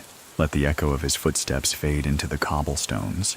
Let the flicker of his grin fold back into the dusk, and let sleep, slow and deep, settle over you like the closing curtain of a life too bold to dim gently. You're safe now. The chase is over. The outlaw has vanished. Only the legend lingers. Good night. The legend lingers. Yes. But in the quiet that follows Mesrine's curtain call, something else takes shape. Reflection. Now that the noise has faded, people start turning over the pieces he left behind. And what they find isn't just a trail of crimes or notoriety. It's a mirror. A mirror tilted back toward the society that created him. In Parisian law schools, Mesrine is now discussed in ethics seminars. A professor at Sciences Po opens a lecture with a simple question. What do you do when a man becomes his own institution? Her students lean forward. She doesn't mean government or gang or business. She means brand. Mesrine didn't just live loudly. He designed himself for memory. But branding doesn't make you bulletproof. And France, with all its elegance and brutality, made sure of that. In the dusty archives of the Ministère de la Justice, a file labeled MESRINE still gets pulled from the shelf once in a while. The documents are yellowed, typed in triplicate, scrawled with annotations in the margins, unpredictable, calculating, possible sympathies with radical groups. The margins are where the truth always wriggles in, isn't it? Meanwhile, the public's memory of Mesrine shifts from heat to warmth. Fewer see him as the enemy. Fewer still see him as a hero. He becomes something else, an enigma too compelling to abandon, too complicated to canonize. Many people still think of him when they see certain streets, certain headlines.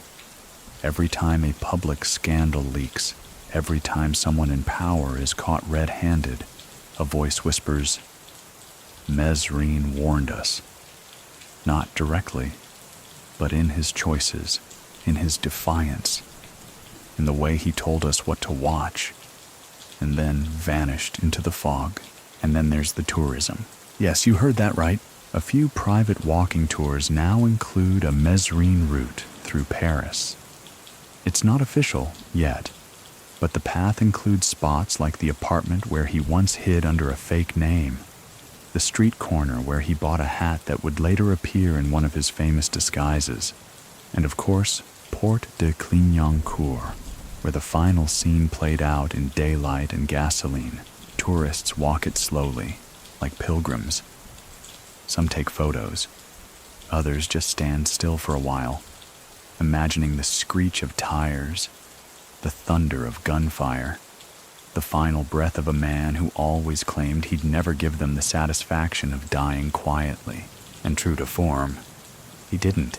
Yet there's a question that lingers more stubbornly than all the others. Who was Jacques Mesrine when no one was watching? We know the performer, the writer, the lover, the gunman. But was there a man underneath? A stillness? Or was the chaos the only constant? A few private letters give us clues.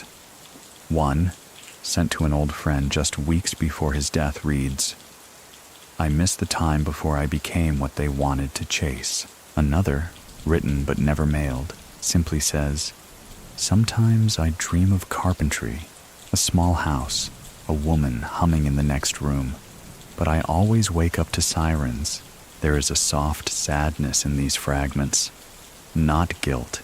He never wrote about regret in the way others hoped he might, but weariness. A kind of bruised honesty that only appears when a man has stared too long at his own myth. So, what do we do with Mesrine now? We keep telling the story, but not just the loud parts.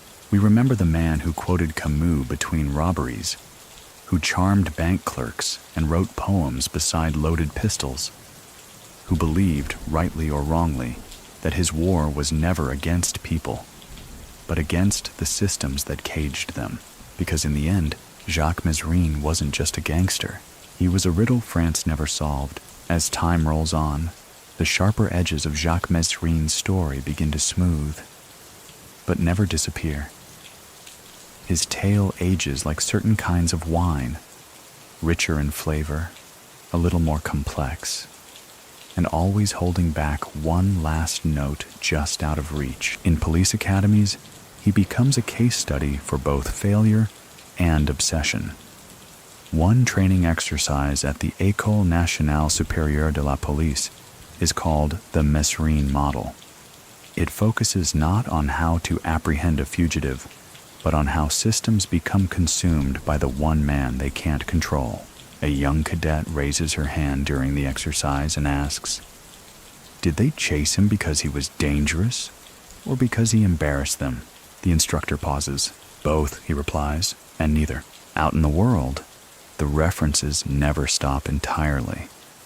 A pop singer uses his name in a metaphor for fame. "I'm Mesrine in the spotlight, too loud to last." A novelist pens a character that feels eerily like him, a man with a voice made for lullabies and hands trained for escape. And yet, among those closest to his memory, the reverence turns tender. Sylvia, now decades removed from the chaos, lives in a modest house tucked into a hillside in the south. She rarely gives interviews, but occasionally, someone persistent enough earns a cup of tea and a few stories. She never calls him Jacques in public conversation, just he, and her eyes do the rest. She keeps little of him. One sketch, folded so many times its creases seem permanent. One recording, never played anymore. And one old pair of sunglasses he left behind in a drawer, as if he meant to come back and claim them. When asked if she still dreams of him, she simply says, "Not dreams. He's just sometimes in the corner of the room." Meanwhile, his daughter publishes a short memoir, not about Jacques the outlaw, but about growing up with the shadow of a father she knew more from newspapers than from life. It's called The Distance Between Echoes. In it, she writes, "I never got his hand on my shoulder when I needed it, but I got the silence that came after him, and I've learned to listen to that." The book touches people in ways his own memoir never did. It's quieter. No bullets, no disguises, just the honest ache of being raised beneath a legend's silhouette. Back in Paris, on a certain wall near Belleville, someone tags his name in thick black letters every few years. The city buffs it off. It returns. Always the same font.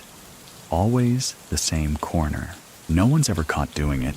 One night, a documentary crew filming in the area notices an elderly man standing near the wall watching it.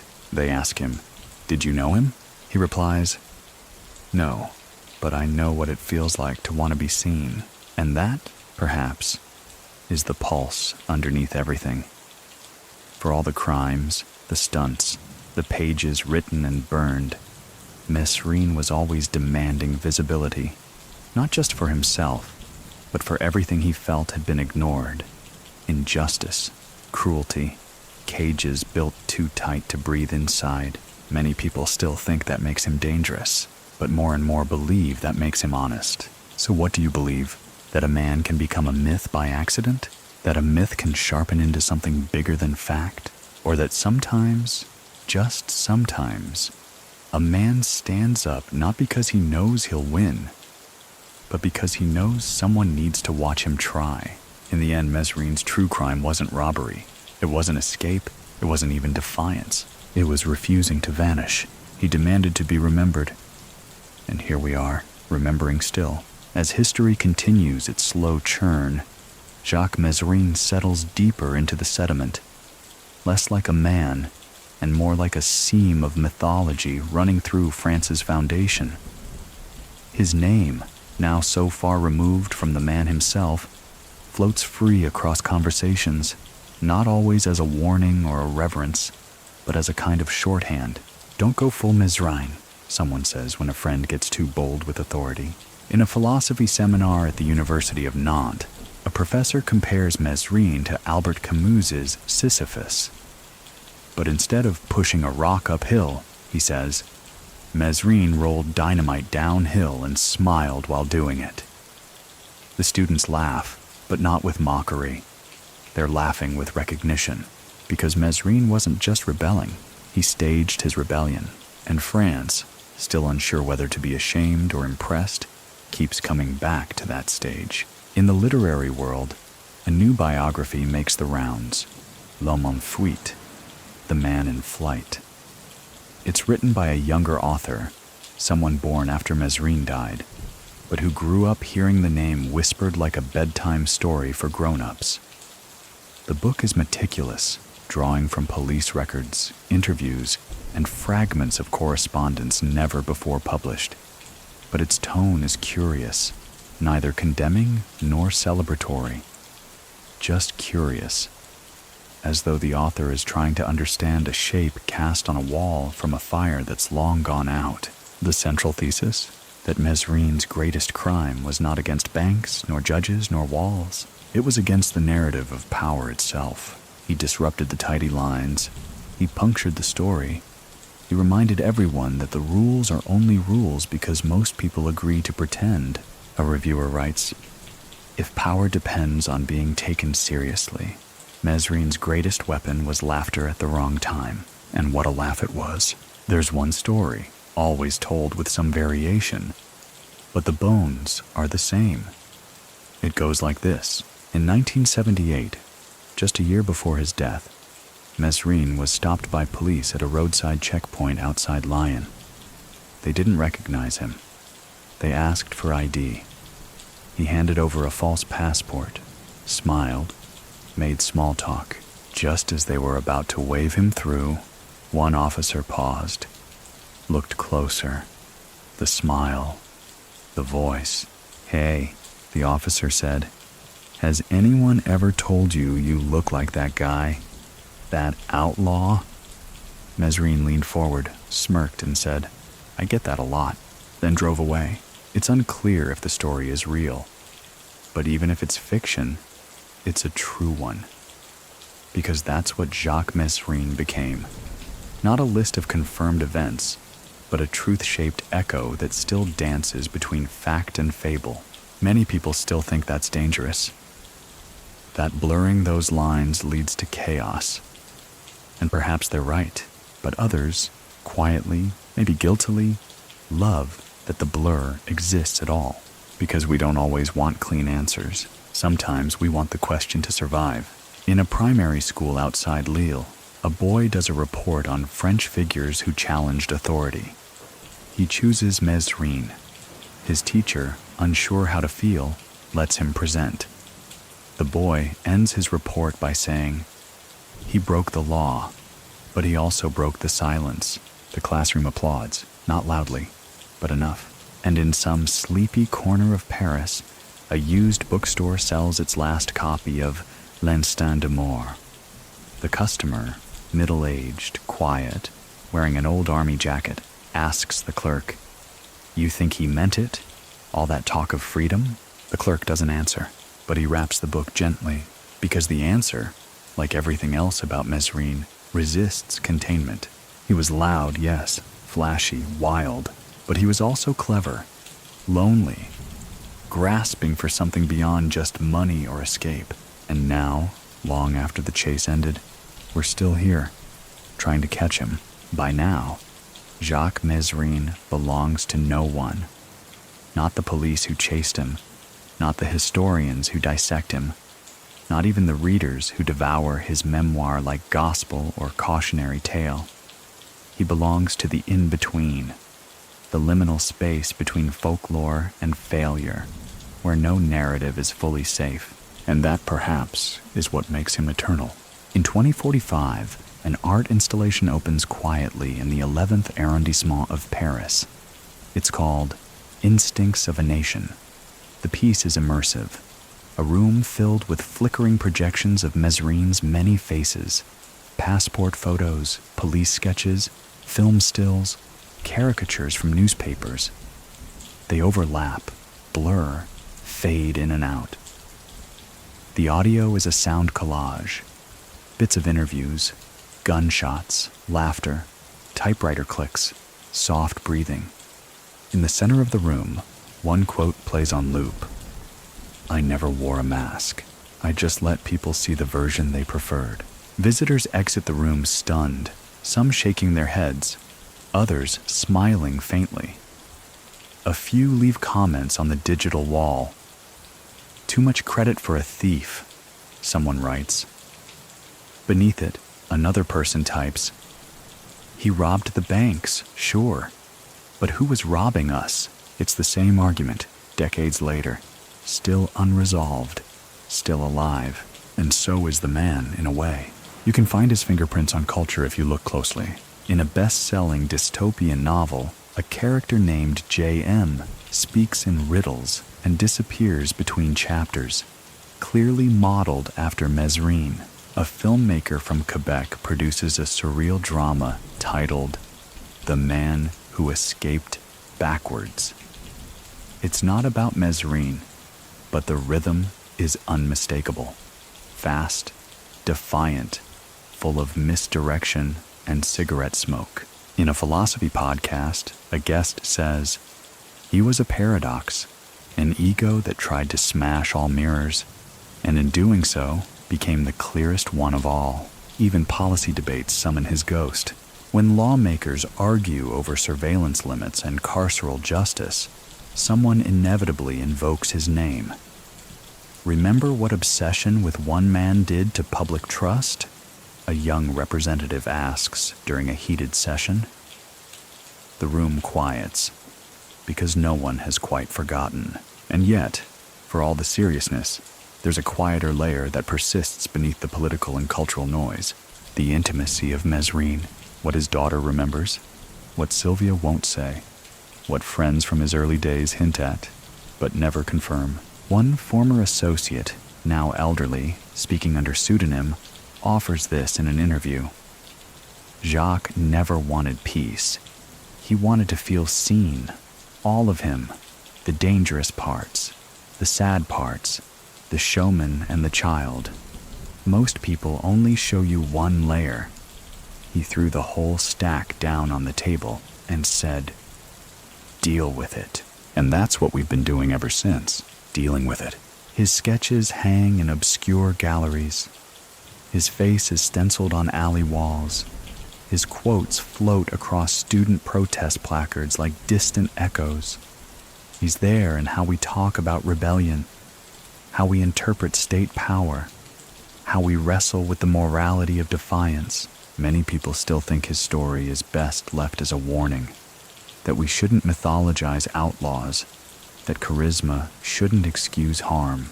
But others lean into the discomfort. Because Mesrine didn't offer comfort, he offered confrontation. He made us ask what we're willing to accept, about justice, about freedom, about control dressed as protection.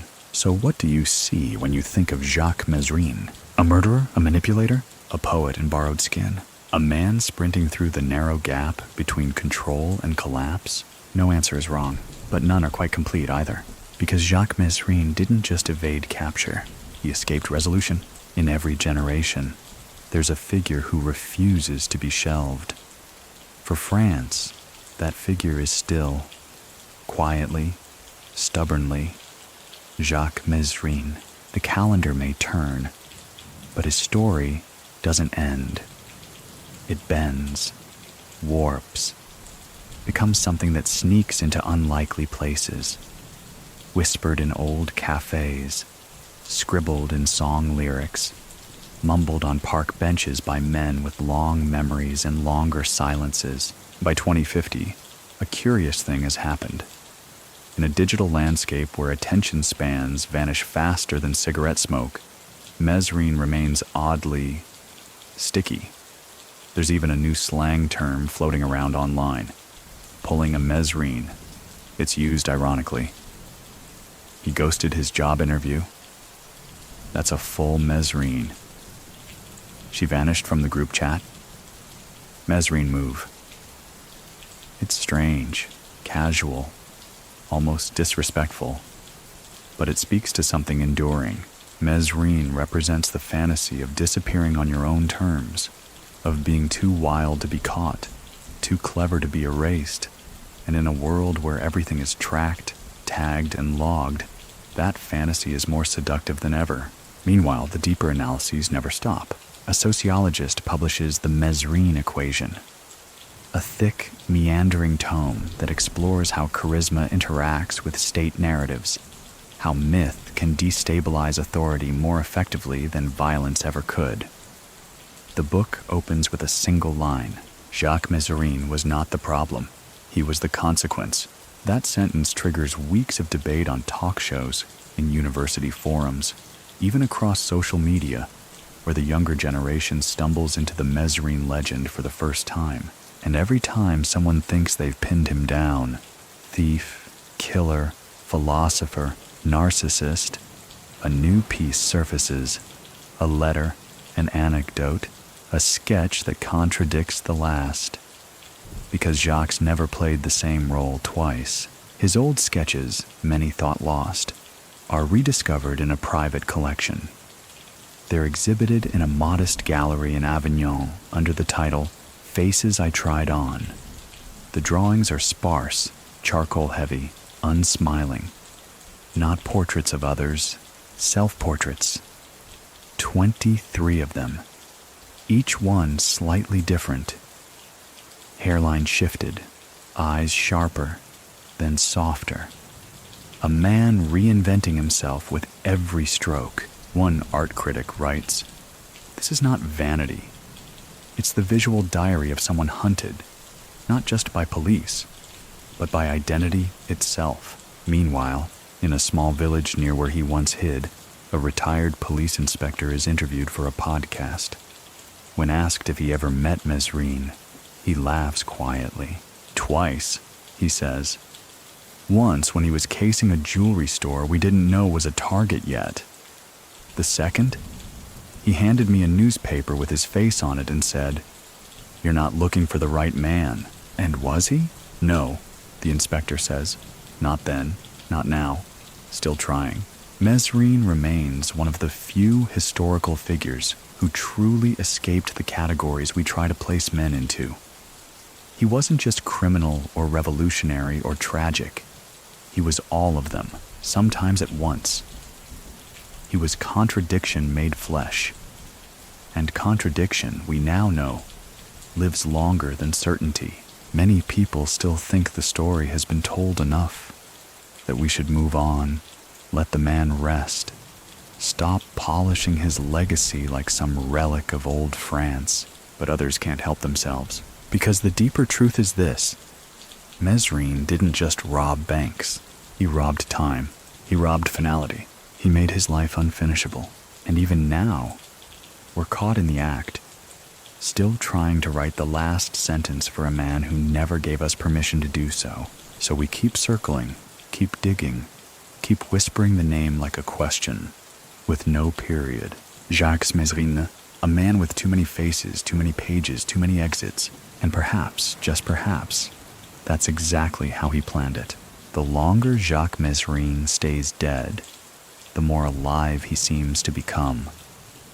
Not as a man, not even as a myth, but as a pattern, a shape that repeats itself whenever institutions become too rigid, too arrogant, too unwilling to admit they can be outwitted. By 2052, Mesrine has taken on an almost folkloric quality.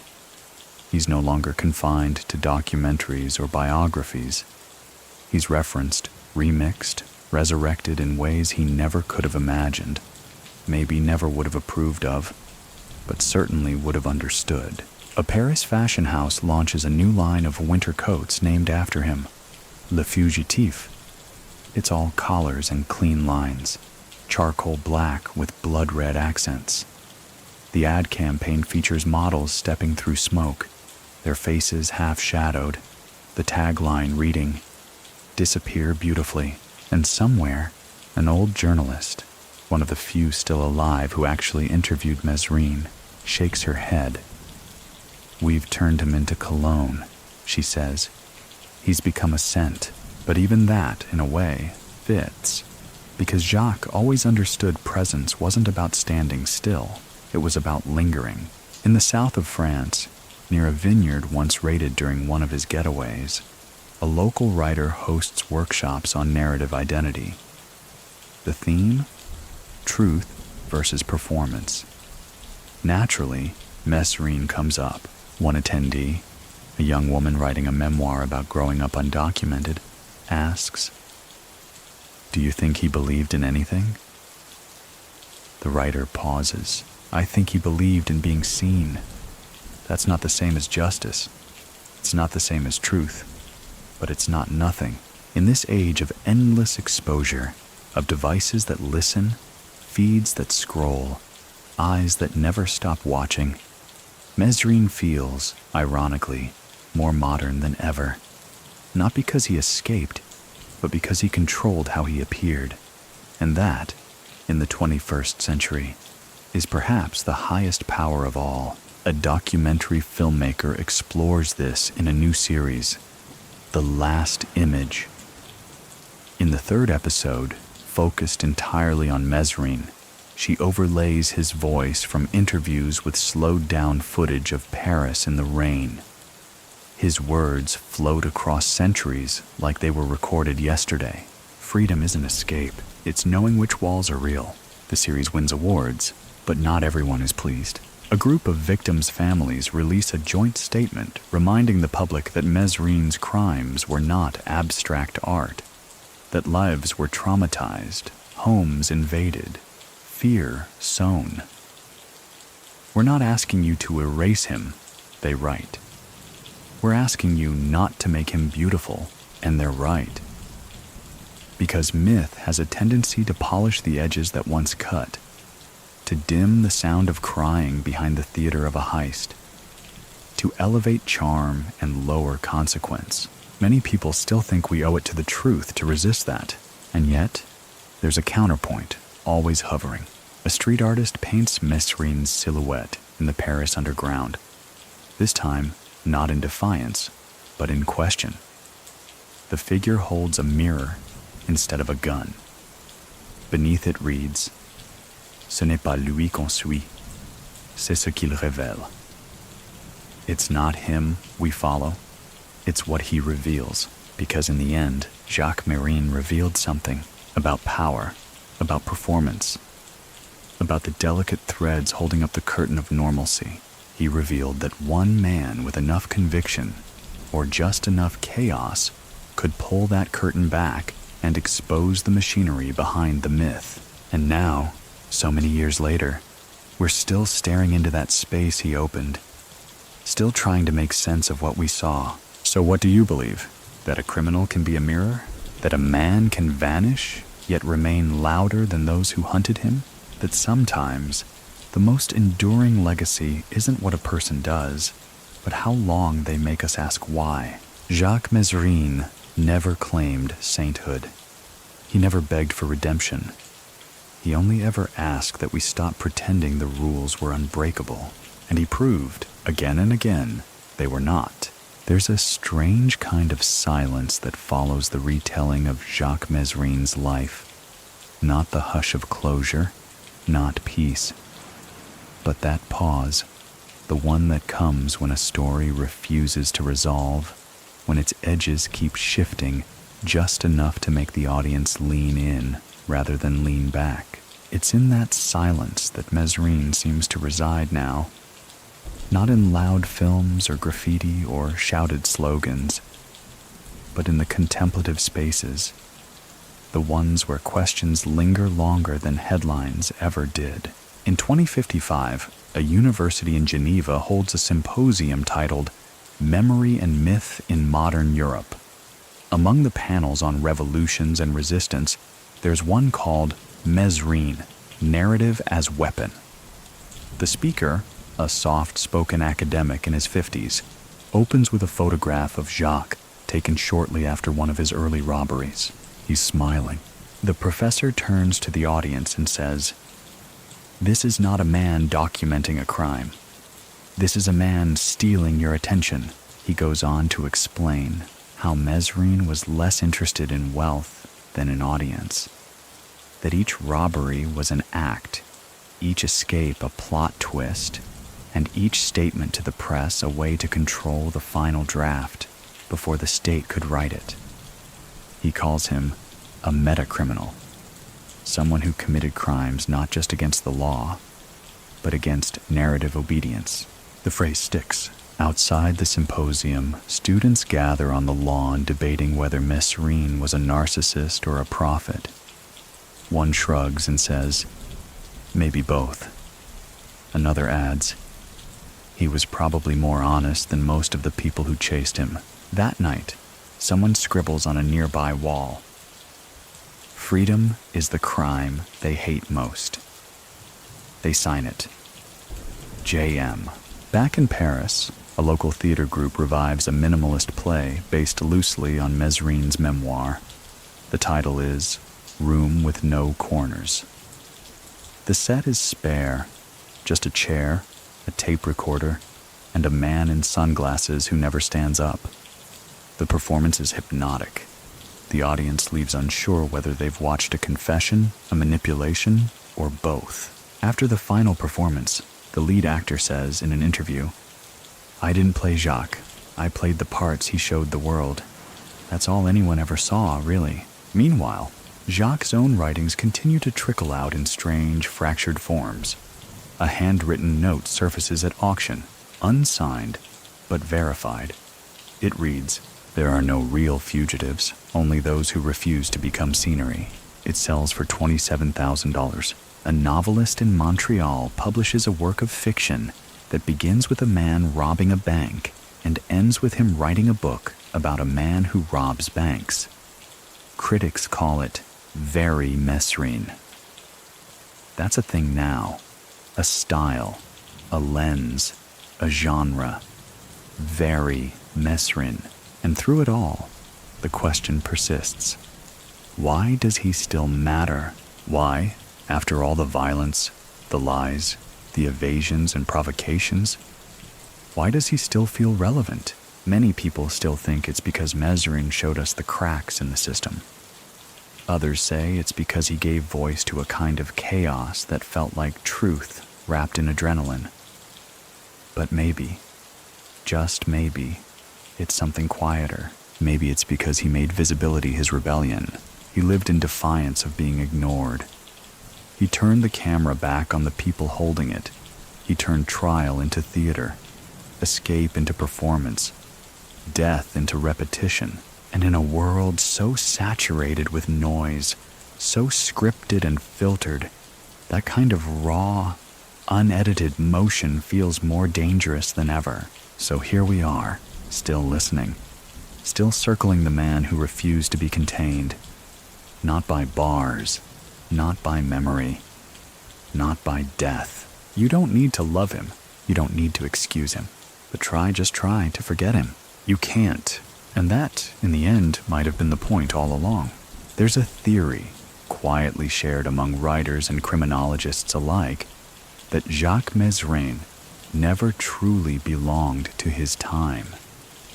That he was a man miscast in the 20th century, dropped into post-war France with the mind of a performer, the instincts of a wolf, and the soul of someone searching for a stage big enough to disappear on. It's the only way to explain how someone so chaotic could leave behind something so cohesive. His life, if you strip it of headlines and blood, reads like a deliberate structure. 3 acts, rising tension, recurring motifs, a tragic finale he practically narrated in advance. And yet, even in his final act, he refused to play it as written. By the time the ambush at Porte de Clignancourt entered French history books, Mesrine's posthumous myth had already begun writing itself.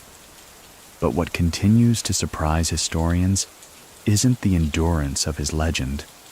It's how easily the myth evolves to match each new cultural moment. In 2060, amid yet another wave of discontent over institutional surveillance and AI-driven policing, Mesrine's name resurfaces again. This time, not in the newspapers, but in graffiti, on podcasts, in coded protest messages. A viral video shows a group of young activists in Marseille holding up signs that read, "Public Enemy Number 1, of what exactly?" Someone re-edits an old TV interview of Mesrine, syncing his words with new footage of drones and facial recognition checkpoints. The clip ends with his smirking voice saying, I never asked to be trusted. I asked to be watched. The video reaches 3 million views in 2 days. Backlash follows, of course. Politicians denounce the romanticizing of crime. A major news outlet publishes an op-ed titled, "When Will We Stop Applauding Outlaws?" But there's a flaw in the critique. No one's clapping. They're watching, studying, wondering. Because the more distance we put between Mesrine and the moment, the clearer it becomes. He was never trying to inspire us. He was trying to warn us. One letter discovered in an old lawyer's archive may be the closest thing to a mission statement he ever wrote. It's dated months before his death. In it, he says, "They call me a showman. Maybe I am. But what if the show is the only way to be heard before the curtain drops? What if silence is the real crime?" He signs it with a sketch. Not a face this time, but an open door. To this day, Sylvia never confirms or denies the letter's authenticity. When asked, she just nods and says, "He always left doors open, even when he knew no one would walk through." And walk through we do. Mesrine becomes the topic of stage plays, of new novels, of university classes on narrative control. He appears in AI training datasets, his voice used to teach machines how to parse irony. He shows up in unexpected footnotes, a comparison point in modern whistleblower cases, an early example of information warfare, a prototype for modern fugitive branding. Yet somehow through all this, his core remains intact. He was the man who robbed banks and ran out the front door, the man who escaped from prisons not just to breathe fresh air, but to prove it could be done. The man who said with a shrug that if death was coming, it better be in broad daylight. Many people still think he did it all for the thrill. Others claim it was performance. But more and more, a third view grows, that Mesrine was a question mark personified. A man who made society ask, what are we so sure of? And who told us to be so sure? And those are dangerous questions, because once you start asking them, it's hard to stop. And that's the legacy he really left. Not the bodies, not the books, not the blurred mugshots or bullet holes in windshields, but the unsettled air he created, the refusal to end neatly. The story you can't stop thinking about even after the pages run out. In the twilight of the century, Jacques Mesrine continues to echo, not just in France, but far beyond the borders he once fled across, escaped from, or blurred entirely with charm and gunpowder. The name appears in unexpected places now. A Paris AI ethics forum discusses the risks of personality simulation and cites Mesrine as a historical example of identity engineering. He didn't just wear masks, the speaker says. He created new versions of himself as needed. Mesrine didn't erase his tracks. He left false ones.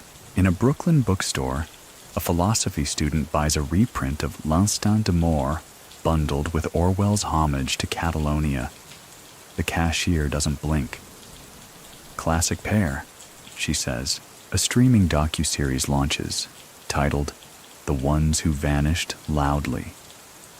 The first episode is about Mesrine, but it opens not with the heists or the mugshots or the ambush, but with a single quote of his, written on a black screen in quiet white type.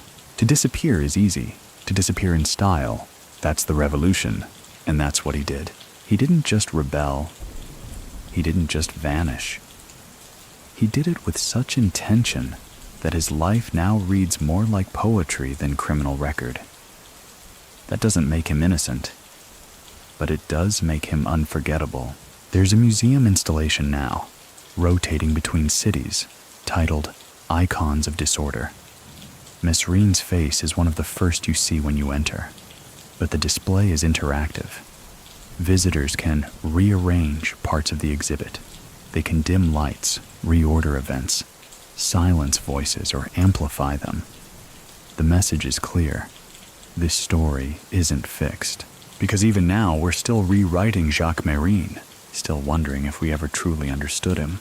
still circling the possibility that he saw something we didn't, about systems, about spectacle, about what it means to live freely in a world that only offers freedom in sanitized portions. Many people still think Mesrine was just a man who loved control, that every escape, every disguise, every monologue was about staying dominant in a life where anything less felt like surrender. But others sensed something quieter, a desperation not to be categorized, to be known in full complexity, even the contradictions, especially the contradictions. In an unpublished note recovered from a former journalist's archive, Mesrine writes, "They want me to be one thing so badly, so they can hate it properly. But I'm not one thing. I'm the pause between things. I'm the moment before the door closes. That pause, that breath, that's where he still lives, in those moments, where you wonder if rebellion is always messy, always doomed, but still necessary. When someone says, 'That's just how it is,' and a voice in your head replies, 'But who decided?' In a corner bookstore in Lyon, someone asks for a biography of Mesrine. The shopkeeper hands over two. One that says he was a monster, one that says he was misunderstood. She says, "They both leave something out." That might be the most honest line in all of this, because no matter how many books, documentaries, plays, or whispered stories try to catch him, Jacques Mesrine always leaves something out, not by accident, by design. He gave us enough to argue, enough to admire, enough to fear, but never enough to finish him. So what do you think now, at the edge of all this? That the man outlasted his crimes? That the myth outgrew the truth? Or that truth, real truth, can sometimes only be glimpsed in the smoke between facts? Jacques Mesrine didn't just write his story, he staged it, and he left the final line for us to say. By the end of this long and winding journey, Jacques Mesrine remains precisely what he always insisted on being: unsummarizable. A man who moved too quickly for labels, spoke too eloquently for dismissal, and lived too defiantly for quiet burial. And yet, here we are, still talking about him, still peeling back the layers, still failing to find a final word. In 2065, a retrospective exhibit at the Musée des Archives Nationales opens under a bold title, Uncontainable: The State versus Jacques Mesrine. It's curated not by historians, but by a rotating team of artists, former prison reform advocates, and journalists. Each room of the exhibit reflects a different version of him: the thief, the escape artist, the rebel, the writer, the manipulator, the man in love, the man alone. There's even a soundscape room, a looped montage of Mesrine's actual interviews overlaid with the sounds of typewriters, prison bars, and street traffic. One speaker plays a particularly haunting clip from his final taped message. "I never believed I'd survive this story, but I always believed I'd finish it." Of course he didn't get to.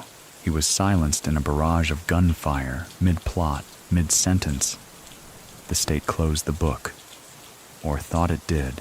But the readers never stopped flipping pages. Somewhere in Brittany, a woman in her 80s, no one knows for sure, but many believe it's Sylvia, sits near the window of a cottage overlooking the sea. A reporter tracks her down. She refuses the interview, offers tea instead. As they sip quietly, she finally says, "He was the only man I ever knew who made death feel like punctuation, like he decided exactly where to place it." And that's how Jacques remains, not erased, not completed, but punctuated, like a comma where a period should be, a line break where there should have been a full stop. Young people still wear his face on shirts. Filmmakers still reimagine him in new eras. Critics still argue over whether he was radical or reckless. And writers, those tireless shadow chasers, still try to get closer, to be the one who finally gets him. They won't, because Mesrine wasn't meant to be understood. He was meant to be considered, like an unfinished verse, a question whispered under breath, a grin on the wind. So, wherever you are tonight, Paris or Boston, Marseille or Hanoi, if you ever find yourself walking alone, past the glow of a street lamp, and you catch a shadow that disappears too smoothly, or hear a voice in your head that says, "Leave the door unlocked," just in case. It might just be a piece of him, still moving, still improvising, still refusing to be caged. After all this time, Jacques Mesrine is still asking us the only question that ever mattered. What will you do when they try to write your story for you? Let the curtain fall now, gentle and slow. Let the footstep fade into stone, and the smoke unravel back into air.